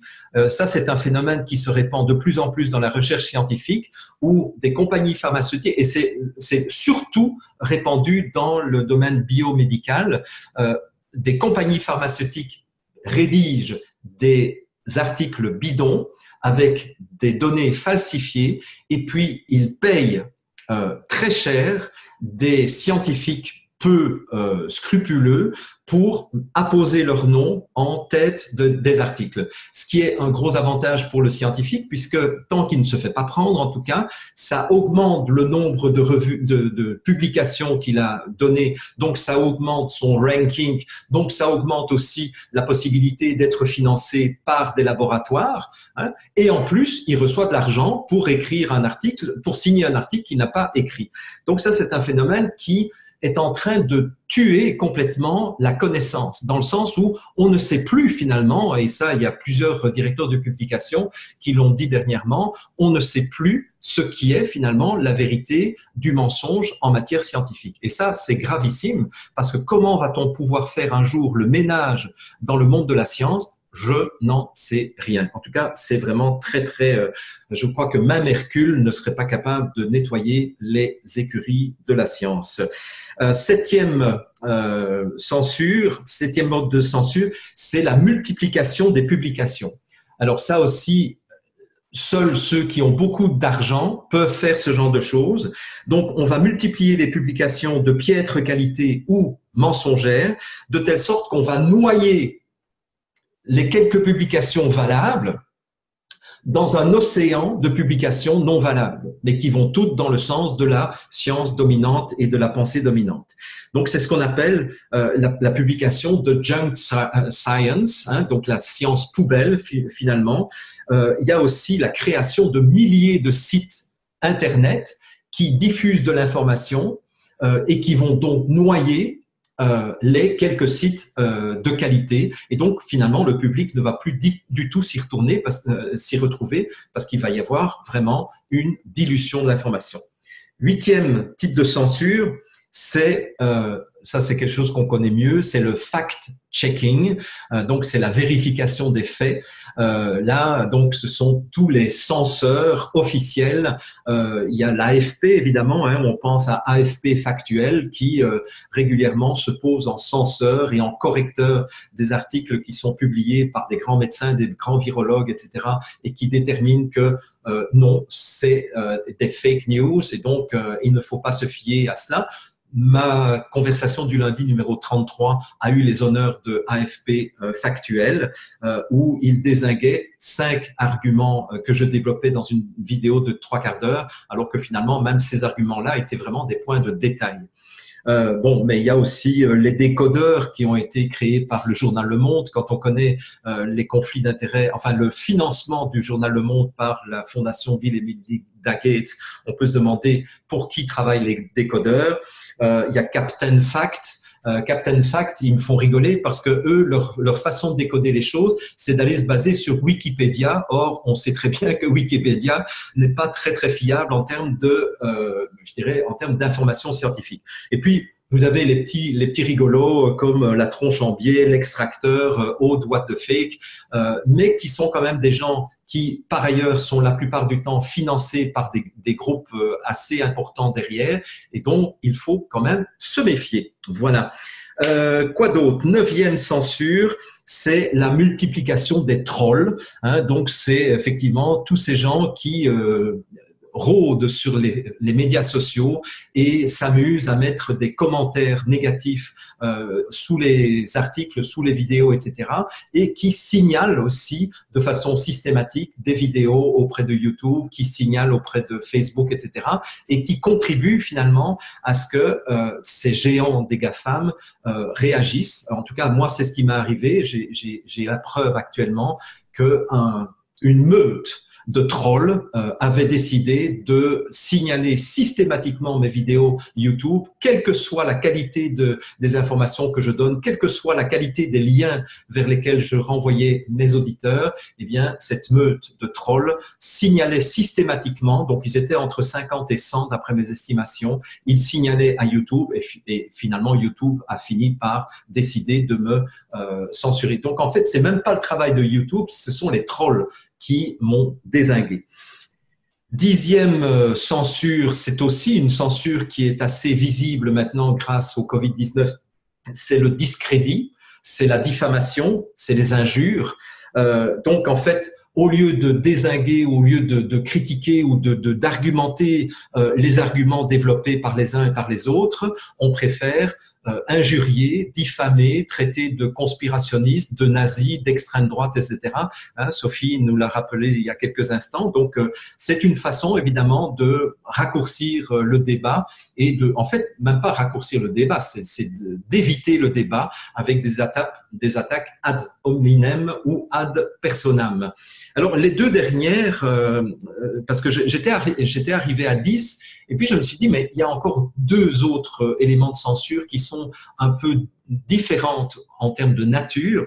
C'est ce que j'appelle le conditionnement social. Donc, c'est la 11e forme de censure. C'est notre propre conditionnement social. C'est-à-dire, et ça vise tout le monde, évidemment, c'est que nous avons été influencés, nous avons été conditionnés depuis notre naissance à voir le monde d'une certaine façon, à penser le monde d'une certaine façon, ce qui fait que nous allons a priori rejeter un certain nombre d'informations qui ne cadrent pas avec ce qu'on nous a raconté depuis toujours. Et c'est ça qui est, par exemple, difficile pour des personnes qui font un travail extrêmement sérieux pour dénoncer les effets secondaires des vaccins ou l'inutilité ou l'inefficacité des vaccins, c'est qu'on se trouve par rapport à un conditionnement social vieux de 150 ans qui nous fait croire et qui nous rappelle depuis 150 ans que les vaccins sont la meilleure invention de la médecine et ont sauvé des millions, des dizaines, des centaines de millions de vies, alors que c'est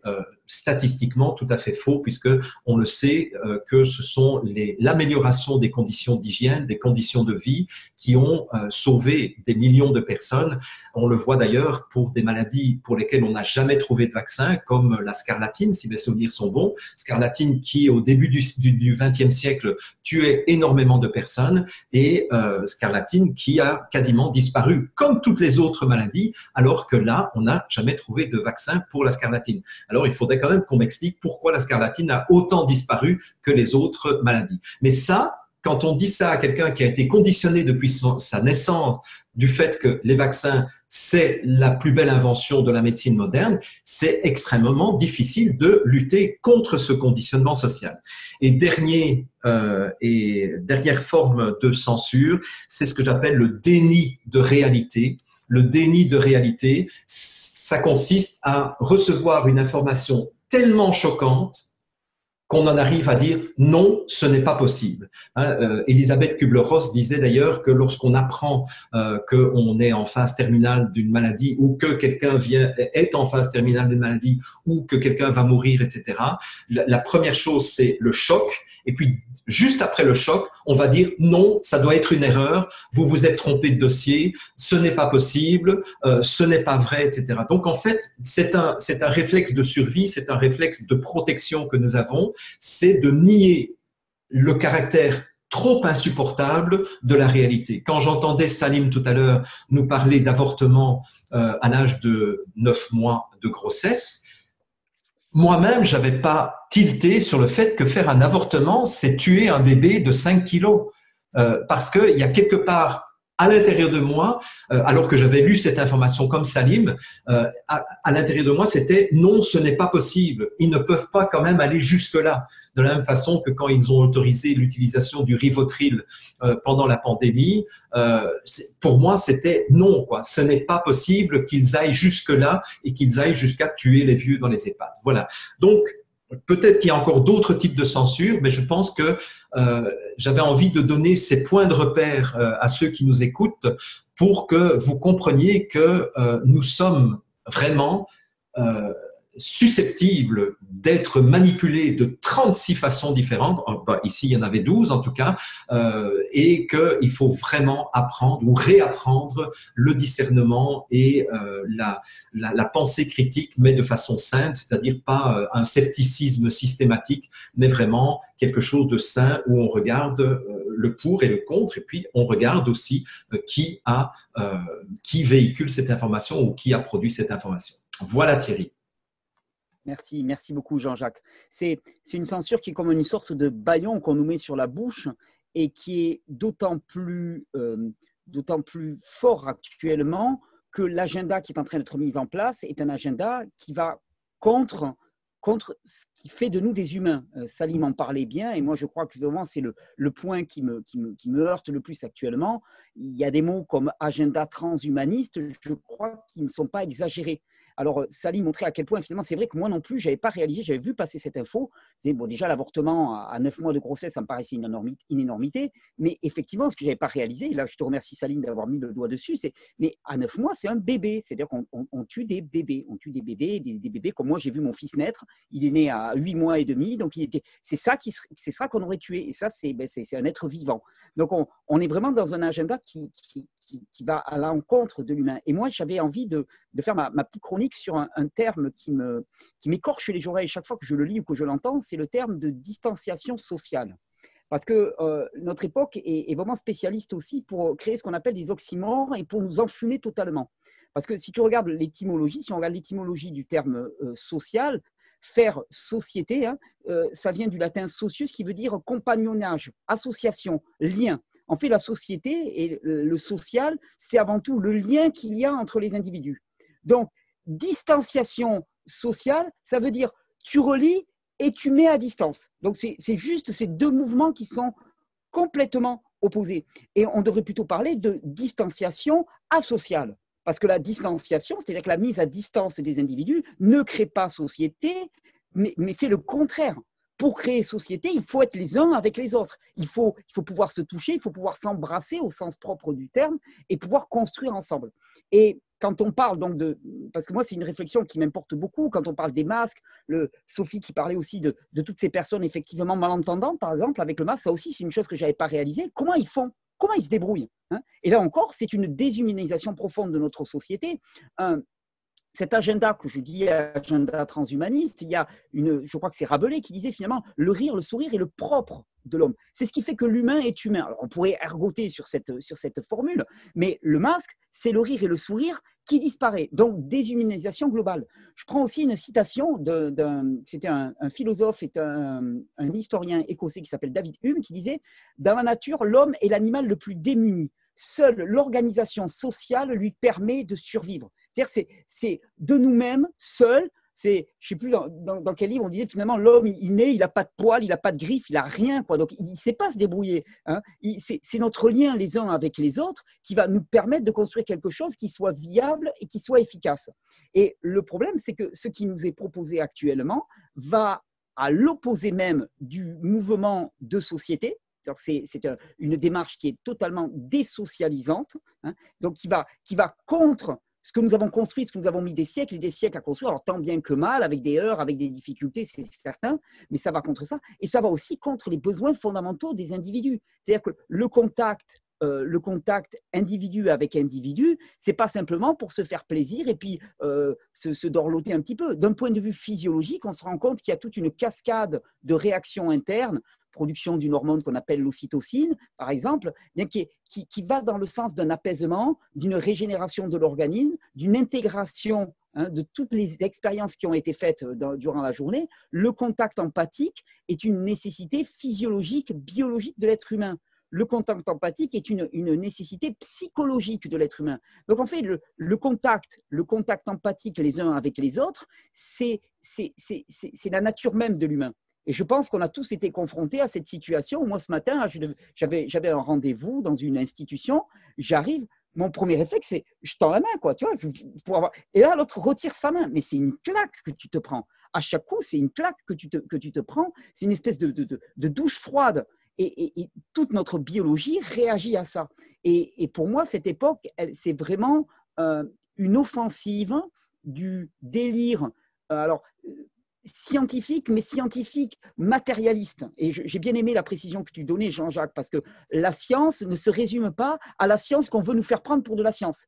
C'est-à-dire que tous les groupes zététiciens, positivistes, matérialistes nous disent la science, c'est ça. Voilà, la science, c'est ce qu'on voit, c'est le visible, c'est le quantifiable, c'est ce qu'on peut répéter par l'expérience et ainsi de suite. Mais la science, c'est beaucoup plus que ça. Et je me réfère surtout à la pensée d'Aristote, par exemple, qui parlait de la métaphysique, qui était vraiment la science des sciences. Et la métaphysique utilisait tous nos sens, y compris l'intuition, la transcendance, l'intelligence du cœur, pour nous permettre d'accéder à la connaissance. Et ramener notre accession à la connaissance à un domaine aussi réduit, c'est pousser l'humain dans une voie dans laquelle il perd tout ce qui fait de lui un humain. Et je pense que c'est le vrai challenge. Et quand Tal dit que finalement, on va être confronté à un choix important et que lui pense, et je suis d'accord avec lui, qu'il va y avoir vraiment un sursaut, ce sursaut, c'est le sursaut de la vie. C'est-à-dire, est-ce qu'on s'engage dans une voie dans laquelle l'humain ne sera plus possible, il n'existera plus en tant qu'humanité, hein, on pourra prendre des bébés à 9 mois, les sortir du ventre de leur mère. D'ailleurs, comment est-ce qu'ils vont les sortir du ventre de la mère à 9 mois? On va balancer de l'ocytocine, on va ouvrir, on va faire des césariennes systématiques pour prendre. Enfin, c'est de la monstruosité totale, hein. Comment on va s'y prendre? Ça, on ne sait même pas. Mais est-ce qu'on va dans cette voie de la déshumanisation globale? Ou est-ce qu'au contraire, on fait marche arrière et on crée du lien, on crée davantage de liens? Au contraire, je pense qu'on n'a jamais eu autant besoin de liens, on recrée de la société et on avance ensemble dans un paradigme qui n'est pas le paradigme délirant dans lequel on avance actuellement. Donc, moi, c'est vraiment quand on me parle de distanciation sociale, chaque fois je hurle et je prends quelques minutes pour discuter avec les gens. Vous ne pouvez pas dire ça. Dites distanciation asociale, désocialisante. Mais on ne crée pas une société sur de la distance. Ce n'est pas possible, c'est impossible. Vous ne pouvez pas vendre un mensonge pareil. On ne créera jamais de la société sur la distance. La société, elle se crée les bras dans les bras. Tu sais, c'est les gens qui luttent avec les mains dans les mains, qui se portent comme ça, et puis ça sent la sueur, ça sent la passion, ça sent la ferveur, ça gueule, ça crie, ça pleure, et c'est ça l'humain. Et moi, c'est ce que j'aime. Je veux pas des humains qui soient dépourvus de toute émotion, des espèces d'humains transgéniques, transformés, et dans lesquels il y a plus d'émotion, il n'y a plus de peur, il n'y a plus de cri, il n'y a plus rien, il n'y a plus tout ça, puis on maîtrise tout. Mais on ne maîtrisera jamais rien. C'est une espèce d'arrogance prométhéenne de l'individu, et ça, ça va nous claquer à la figure. Et je suis ravi de savoir qu'on est de plus en plus nombreux à être attentifs à ce point-là et à se dire finalement, non, on ne veut pas de cette voie-là.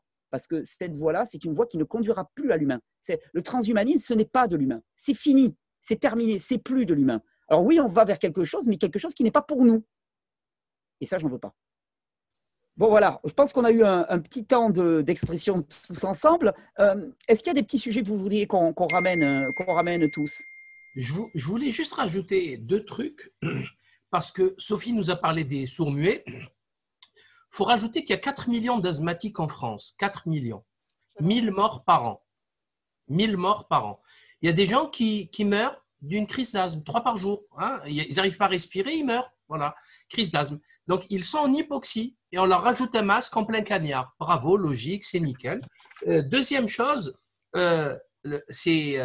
allez voir 2 points super vicieux. Quand vous avez, tu viens de le dire Thierry, tu as eu un enfant, enfin 8 mois et demi, c'est pas prématuré, mais bon, si tu as un enfant prématuré à 7 mois, 6 mois, 7 mois, ils vont dépenser un argent fou pour le faire vivre, et l'autre à 9 mois, ils vont le tuer, quoi. C'est tout à fait logique. Et deuxièmement, pourquoi ne pas, alors là je vais être vicieux, hein, pourquoi ne pas donner cet enfant de 9 mois au lieu de faire des GPA? Pourquoi ne pas le faire adopter? Qu'est-ce que c'est que ces histoires? Ne le donnez pas à la dame, donnez-le à un organisme public et donnez-le aux lesbiennes. Mais non, les lesbiennes, elles veulent le choisir.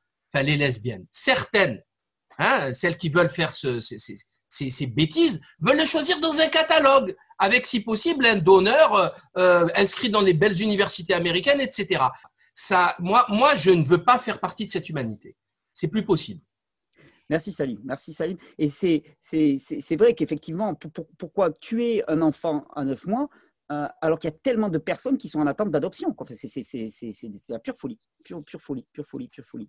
Sophie, est-ce que tu avais des choses à ajouter? Oui, alors moi j'allais rebondir. Oui, j'allais rebondir sur ce que disait Salim, parce qu'effectivement pour les personnes, enfin toute une série de patients, que ce soit les asthmatiques, les insuffisants respiratoires, les personnes âgées, les gens qui ont un cancer, effectivement il y a des risques encore plus sérieux pour le port du masque. Et donc dans un second article, le docteur de Brouwer, donc ex-président de l'école de santé publique de Bruxelles, disait dans un article intitulé « Le masque en plein air est-il vraiment utile ?» Il dit notamment ceci, oui, il y a donc le détriment existe. Prenons l'étude récente de juillet 2020 parue dans le Clinical Research in Cardiology, effet des masques chirurgicaux et FFP2 sur la capacité fonctionnelle cardiopulmonaire chez des adultes jeunes en bonne santé. Donc même chez les adultes jeunes en bonne santé, il y a déjà des avantages certains, puisqu'on voit une diminution de 9% et de 14% du volume respiratoire forcé, et de 3 à 5% sur la puissance maximale. La capacité ventilatoire est également diminuée. Donc, on voit quand même que ça peut donner des problèmes. Et le docteur de Brouwer explique effectivement qu'en est-il chez les personnes ayant une fonction pulmonaire moins efficace, les asthmatiques, ceux qui souffrent d'une bronchopneumopathie obstructive chronique, d'une fibrose pulmonaire, d'emphysème, d'un cancer pulmonaire, d'une rigidité accrue du thorax acquise avec l'âge, d'une obésité ayant un impact sur la fonction respiratoire. Bref, beaucoup de personnes âgées, sinon la majorité avec l'âge avançant, ne devraient pas porter de masque, où le désavantage apparaît effectivement supérieur aux bénéfices dans les conditions actuelles. Or, moi je vous signale quand même qu'ici en Belgique, la folie est montée d'un cran, parce que maintenant le masque est obligatoire dans toute une série de communes, même pour ceux qui font du jogging, pour les cyclistes, etc. Donc moi je connais une dame à Louvain-la-Neuve qui vient d'écoper d'une amende de 250 € parce qu'elle n'avait pas le masque sur son vélo. Alors, moi, je m'adresse ici à tous les bourgmestres, mais aussi à tous les citoyens. Écrivez à vos bourgmestres parce que ceux-ci se rendent coupables de mise en danger de la vie d'autrui. On est dans le champ du pénal. Il y a plusieurs articles qui ont parlé de décès subis de personnes à cause du masque porté lors d'activités sportives.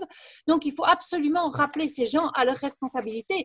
Ici, en Belgique, je ne sais pas si vous le voyez parce que la qualité n'est pas très bonne, on voit la police de Bruxelles qui était toute fière de dire, ben voilà, dans le piétonnier, nos bikers ont déjà pris l'habitude d'être avec le masque.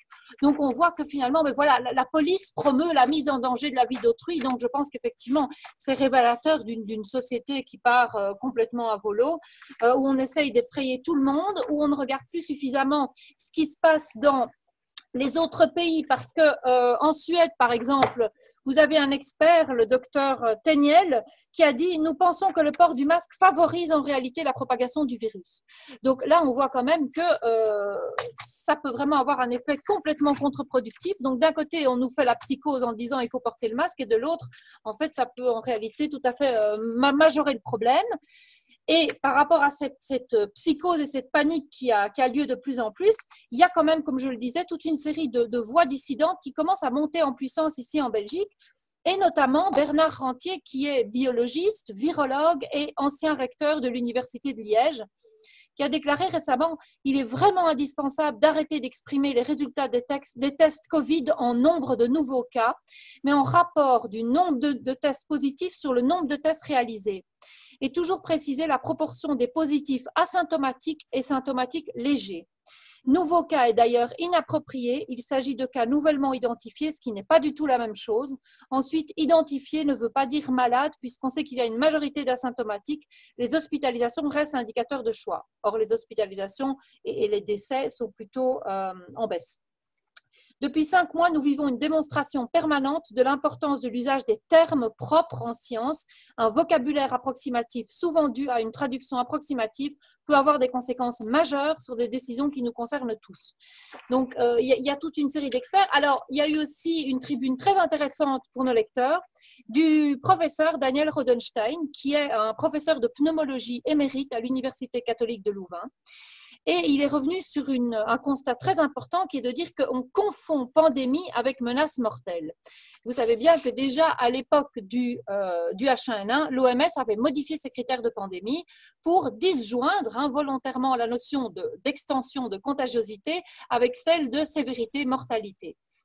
Pourquoi? Pour arriver à déclencher plus facilement le seuil d'alerte maximale, l'alerte numéro 6, qui est connecté automatiquement au lancement de la production mondiale de vaccins, ce qui arrange bien les fabricants de vaccins et tous ceux qui investissent comme Bill Gates et compagnie, et qui financent également l'OMS, qui donc est un outil pour eux de légitimation de leur politique vaccinale massive. Eh bien, le professeur Rodenstein, qui revient vraiment sur les chiffres, je vous invite vraiment à lire son article paru dans Le Vif, intitulé « On confond pandémie avec menace mortelle ». Il dit notamment « Que tirer comme bilan ?»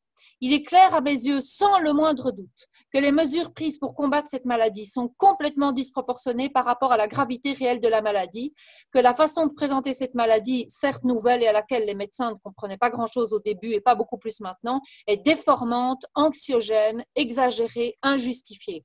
Alors vous avez encore eu une autre personnalité qui est le professeur Nicolas Thirion, qui est un professeur de droit de l'Université de Liège, qui a publié une très intéressante tribune dans la Libre Belgique intitulée « Coronavirus, notre état de droit brûle et nous regardons ailleurs ». Et il explique vraiment qu'on est dans une situation où il faut faire quelque chose. On a une illégalité préoccupante dans la façon dont les mesures sont prises. Alors, vous avez encore eu une autre personnalité très intéressante également, Vincent Laborderie, qui est politologue à l'Université catholique de Louvain et qui, lui, a pointé le pouvoir inédit et démesuré des experts en disant qu'on n'a jamais été dans une situation où il y a eu une telle prise de pouvoir des experts et qu'en Belgique, notamment, le groupe d'experts pour le déconfinement, en fait, n'a aucun intérêt à disparaître en fait. Il explique qu'à partir de la sociologie des organisations, à partir du moment où des experts ont pris une telle place dans les médias, ont eu un tel rôle pour décider du sort des gens, dans ce que les gens vont faire, qui vont voir leurs activités, eh bien, il y a cette tendance à ne pas vouloir perdre ce pouvoir et donc à vouloir se maintenir et de là aussi toutes sortes de déclarations disant, eh bien, ça durera encore longtemps, ça prendra encore des mois, la pandémie sera très longue, etc. Et là, on part en roue libre et je pense que c'est très important à ce niveau-là d'en revenir à l'échelon pratique parce que beaucoup de gens nous écrivent par rapport à ça. Et donc, je pense que là, il y a toute une série de personnalités qui ont un pouvoir pratique à mettre maintenant en action parce que le temps presse, effectivement. Alors, je pense aux commerçants. Je pense aux bourgmestres, je pense aux soignants qui doivent absolument prendre la parole, oser prendre la parole, puisque toute une série de personnalités le font, c'est vraiment le moment de le faire. Par rapport aux commerçants, c'est peut-être intéressant aussi d'expliquer ou de rappeler qu'il y a différentes attitudes possibles. Bien sûr, il y a les commerçants ou les pharmaciens qui vont être plus à l'aise, plus courageux, qui vont afficher des papiers en devanture, qui vont expliquer, voilà, nous ne portons pas le masque et nous ne vous imposerons pas de le porter. Mais il y a aussi les commerçants qui vont avoir, j'allais dire, l'attitude minimale qu'on peut attendre d'eux, c'est-à-dire de ne pas commencer à harceler les personnes et donc d'avoir le bon sens de se dire, voilà, les gens ne portent pas de masque, on va pas leur faire des problèmes, on va pas leur faire du chantage, ces gens peuvent avoir des problèmes médicaux. Et alors, vous avez évidemment le problème des extrêmes avec des commerçants qui harcèlent, qui intimident. Moi, j'ai eu le cas dans un proxy de l'Aise ici dans le Namurois, où malgré mes papiers médicaux, on m'a dit non, mais on n'est pas sûr que ça a de la valeur, ça ne vaut sans doute rien. Nous, on travaille ici, on a un risque d'amende de 750 €. Donc, en gros, ces gens ne sont plus intellectuellement capables de mettre en balance une intimidation et des menaces d'amende avec les droits fondamentaux des individus, et notamment ceux à ne pas être discriminés. Alors, ici en Belgique, vous avez quand même une loi en 2007, qui est la loi antidiscrimination pour les personnes handicapées. Je pense que c'est une loi importante pour nos téléspectateurs à actionner parce que c'est punissable de discriminer les personnes et de ne pas leur offrir des aménagements raisonnables. Alors là, par rapport au masque, il faut quand même pointer une situation concrète. C'est qu'en Belgique, on a l'air de dire, si vous ne pouvez pas porter un masque, en gros, c'est que vous êtes trop malade, donc vous n'avez qu'à pas aller faire vos courses. En gros, débrouillez-vous ou bien devenez une bête de cirque en portant cette visière complètement ridicule qui n'a aucune efficacité. C'est reconnu par l'Office fédéral suisse de la santé publique qui explique effectivement que ces visières, là, ces écrans plexiglas, n'ont pas d'efficacité de protection respiratoire, ne peuvent pas être utilisés seuls. Eh bien, donc, imposer ça aux personnes handicapées, c'est leur refuser un aménagement raisonnable, les discriminer et faire d'eux des bêtes de cirque, alors qu'elles ont déjà une stigmatisation et une faiblesse, et donc c'est inacceptable, il faut le dénoncer. Nous allons saisir la Ligue des droits humains, nous allons saisir les associations qui s'occupent de tout ça, et moi, j'invite tous ceux qui sont handicapés et qui se sentent stigmatisés et non pris en compte par ce port du masque, à nous écrire à Initiative Citoyenne parce qu'il est urgent de faire quelque chose pour toutes ces personnes. Voilà un petit peu ce que je voulais dire avec effectivement une attention renouvelée aux âneries qu'on peut voir dans les médias. Un exemple que je citerai quand même qui est important, on avait mis en lumière ici en Belgique le décès d'une petite fille de 3 ans qui a été instrumentalisé par les autorités pour dire, eh bien, vous voyez, il faut redoubler des mesures parce que la fillette de 3 ans serait morte à cause du coronavirus. Même son père a dû prendre la parole dans la presse pour rectifier en dénonçant tout le show qu'il y avait autour de tout ça et le fait qu'on effrayait les gens et que sa petite fille n'était pas morte du coronavirus et qu'elle avait déjà une autre maladie avant. Donc, vraiment, faites attention à ce que vous lisez parce que malheureusement, c'est plein de mensonges partout et il faut être extrêmement rigoureux sur les sources et sur la façon dont on recoupe les données. Voilà ce que je voulais dire. Oui, je pense vraiment, merci Sophie. Je pense que vraiment c'est le temps aussi du courage, de l'engagement, de l'information et où il va falloir aussi avoir l'aplomb, l'assise et l'ancrage pour pouvoir aussi dénoncer. D'ailleurs, c'est là où on nous traite en permanence de complotistes, de simplement dire ce qui est la réalité, ce que l'on constate, les faits, simplement les faits, et d'être nombreux à le dire pour pouvoir contrecarrer cette espèce de storytelling. Mais, parce que c'est amusant, moi aussi, j'ai remarqué combien de fois, des fois même dans des rendez-vous, tout le monde porte le masque, et puis à un moment, on se regarde, et puis les gens disent oh, je peux l'enlever? Ouais. Et puis là, tout le monde est soulagé, quoi. Mais alors, il faut arrêter dès le départ, quoi. Il faut arrêter de faire semblant d'obéir parce qu'il n'y a pas de raison. Nous sommes nos propres censeurs, et ça fait partie de cette censure que dénonçait Jean-Jacques. Cette auto-censure par une soumission à des choses que l'on sait stupides, qui n'ont pas de sens, que notre bon sens nous dit comme étant fausses, et pourtant on le fait parce qu'on ne sait pas vraiment pourquoi, ou parce qu'on a peur, et ainsi de suite. Et je pense que c'est vraiment le temps du positionnement. Je voulais vous proposer de terminer par une petite minute, le conseil. Le conseil, vraiment, pour la semaine à venir, pour motiver les gens. On est dans une période où, voilà, pour certains, c'est dur à vivre, c'est éprouvant. Donc, un petit conseil qui fuse, qui envoie pour porter, pour haut les cœurs, quoi, d'une certaine manière. Salim, tu veux commencer? Oui, en fait, pour sortir de ce désastre à venir, il faut qu'on augmente nos alliés. Il faut convaincre les autres. Ça, c'est sûr. Difficulté, ces autres sont lobotomisés depuis 30 ans, 40 ans, 50 ans. Et toi, tu arrives comme une fleur. Mais non, tu as tout faux. Écoute-moi, j'ai raison. Et en général, toi, tu as 10, 20 ans de moins que l'autre. C'est ridicule, ça ne peut pas fonctionner. Donc, mon conseil, vraiment, chers auditeurs, armez-vous de patience, ne faites pas comme moi qui m'énerve trop souvent, armez-vous de patience avec vos interlocuteurs et de bienveillance, vraiment. Ne vous énervez pas parce qu'ils croient ce que je vous rappelle, vous croyez-vous il y a 1 an, 2 ans. Il y a 1 an, 2 ans, vous croyez toutes ces sornettes, hein? Donc, tout de suite, vous êtes devenu un grand sachant, un grand savant. Non, un peu d'humilité, beaucoup de bienveillance et de patience. C'est compliqué. Après, attention, ne pas perdre son temps avec des tarés. Hein. Il y en a, ils sont fermés. Ils sont fermés. Il faut changer d'interlocuteur. Donc, vraiment, c'est hyper important. Ça vous permettra d'avoir une énergie positive, de ne pas vous faire la boule là, en déstress. Et voilà, capital. Il faut qu'on augmente nos rangs. Merci Salim. Merci Salim. Tal, ton conseil positif. Alors avec Tal, c'est pas compliqué d'avoir des conseils positifs, mais allez, pour les 8 jours, un petit viatique là. Qu'est-ce que vous pourrez amener avec nous? Oui, moi je dirais ceci, c'est que le point capital de ce moment, c'est d'arrêter d'obéir à qui que ce soit. Parce que tant que vous êtes dans l'obéissance et dans la peur, eh ben on vous mène par le bout du nez, on vous mène vers des catastrophes sans nom, on en a parlé. Alors la clé est simple, quand vous avez peur, mais lâchez donc votre peur, dansez un moment, secouez-vous, riez un bon coup, et ensuite dites-vous, qu'est-ce que moi je sens là, dans mon cœur, relié à mon corps de lumière, qu'est-ce que je sens qui est bon pour moi? Et ça, c'est ça la nouvelle humanité qui est en train de naître, c'est des individus autonomes, responsables, et qui font ce qu'ils sentent qui est juste, et qui ne sont plus dans la peur et dans l'obéissance, ils n'obéissent plus qu'à eux-mêmes. Et ça, on l'avait tous jusqu'à 4 ans.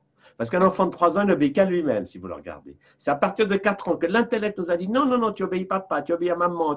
Et on est entré dans le stress. Eh bien, sortons-en, redevenons des enfants libres et heureux et faisons ce qui est bon pour nous et amusons-nous. Parce que la vie, si on ne la chante pas, si on ne s'amuse pas, si on n'a pas de côté sociaux, qu'on n'embrasse pas grand-maman, mais c'est quoi la vie? On veut nous faire une vie de gens masqués toute l'année?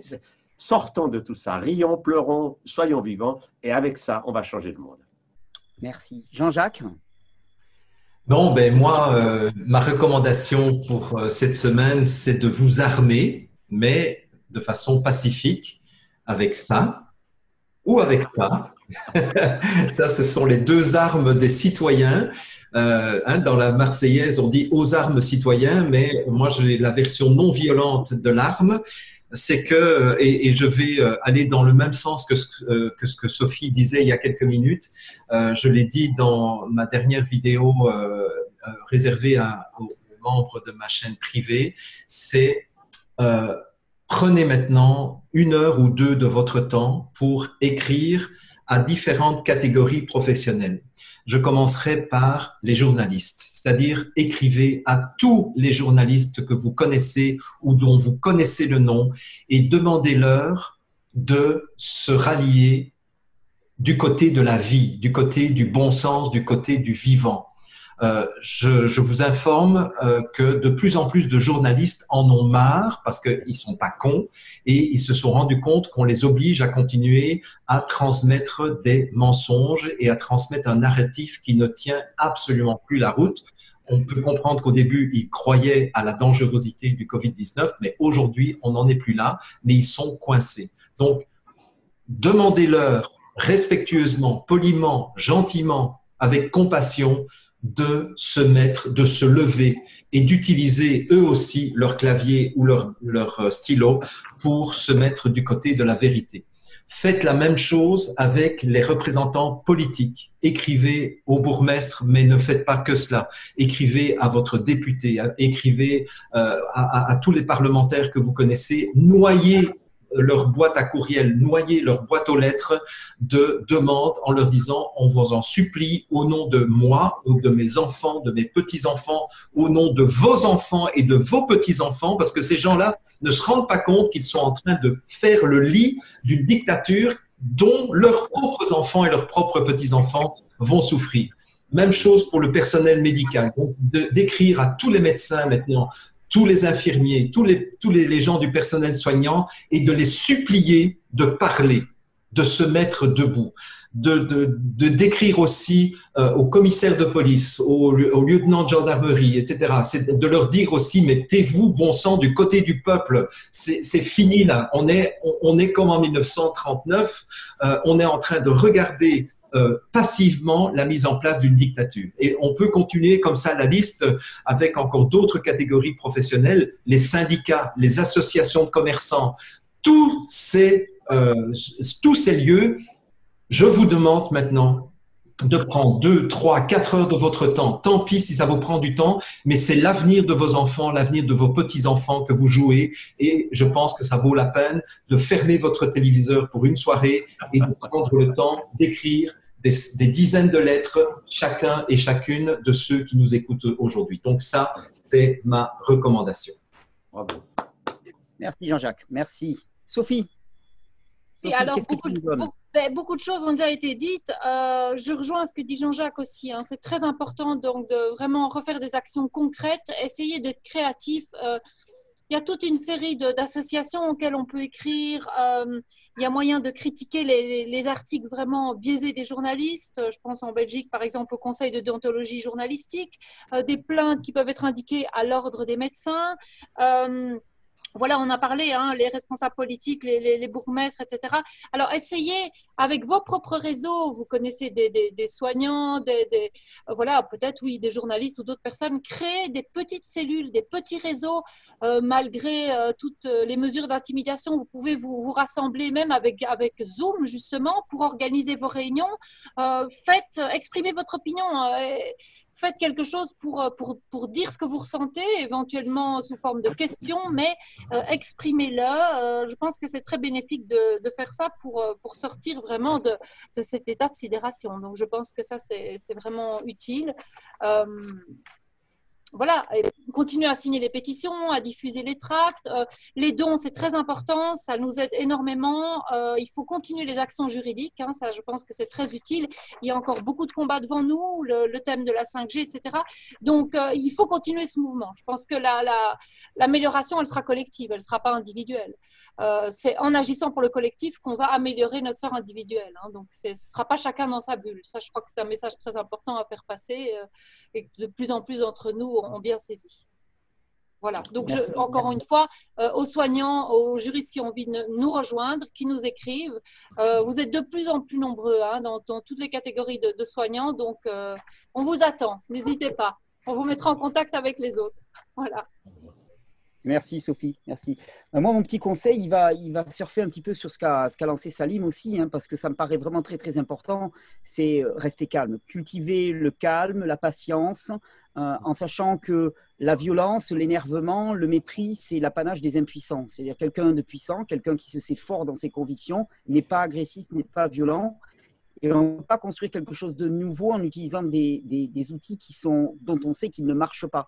Donc, effectivement, il y a parfois des situations qui nous paraissent injustes, stupides même, aller contre le bon sens, eh bien, avec pédagogie, avec douceur, avec bienveillance, en prenant vraiment la mesure de là où est aussi l'interlocuteur, eh bien, d'aller à sa rencontre et de faire progresser les choses petit à petit, comme une petite goutte d'eau. C'est possible, mais de toute façon, dans la confrontation, on va tous y perdre. Parce que face à nous, on a aussi un outil médiatique, narratif, qui est très puissant, qui a beaucoup d'outils. Et il s'agit de vraiment nous poser comme une force calme et puissante de transformation pédagogique, qui écoute tout le monde, qui laisse la place à tout le monde, qui n'impose rien, plutôt qu'une espèce d'excité réformateur finalement qui vont être qu'un feu de paille. Ce n'est pas à ce niveau-là que ça se joue, donc vraiment, cultivons le calme, cultivons l'intériorité aussi, hein, c'est vraiment dans l'intériorisation qu'on va pouvoir aussi trouver cette espérance qui va faire qu'ensuite, on va pouvoir aller dans le monde et ne pas s'affoler, ne pas être pris par la panique, ne pas être pris par l'inquiétude et espérer encore. Parce que de toute façon, on dit toujours, tant qu'il y a de la vie, il y a de l'espoir. Hein. C'est-à-dire que tant qu'on ne m'aura pas greffé une puce qui prendra totalement le contrôle de ma volonté, je resterai humain et on restera humain et on aura toujours la possibilité de changer le cours des choses. Donc, je crois qu'on est aussi dans une période très, très unique, quoi, vraiment par certains côtés qu'on n'aurait jamais imaginé pouvoir vivre. Donc, c'est à la fois terrible et plein de potentialités comme tous les moments de crise, d'une certaine manière. Et ne pas oublier que crisis, hein, en latin, c'est le choix et ça vient de l'indo-européen, cri qui veut dire purification. Donc la crise, c'est vraiment le moment de la purification de nos choix et on est à un carrefour. Et puis maintenant, on peut vraiment se poser la question collectivement, comme le dit Sophie, où va-t-on, quoi? Qu'est-ce qu'on veut? Qu'est-ce qu'on veut pour nous, pour notre avenir et pour nos enfants, quoi, et pour le monde entier? Bon, je crois que c'était une bonne session. Merci à toutes et à tous. J'ai été ravi de pouvoir vous retrouver dans cette info en question. Merci Sophie, merci Saline, merci Tal, merci Jean-Jacques. Grosse pensée pour Emma aussi. Grosse pensée aussi pour tous les amis, pour Chloé, pour tous les amis qui n'étaient pas là ce soir. Tous les gens qui luttent, tous les gens, je pense à Sylvano aussi, tous les amis qui chacun portent leur flambeau, font un travail fabuleux au terrain, sur le quotidien et ainsi de suite. On est nombreux, on est tous ensemble, on n'est pas fous. Et les complotistes, c'est plutôt de l'autre côté que ça se passe. Merci à toutes et à tous. Bonne soirée et gardez le feu. Bravo.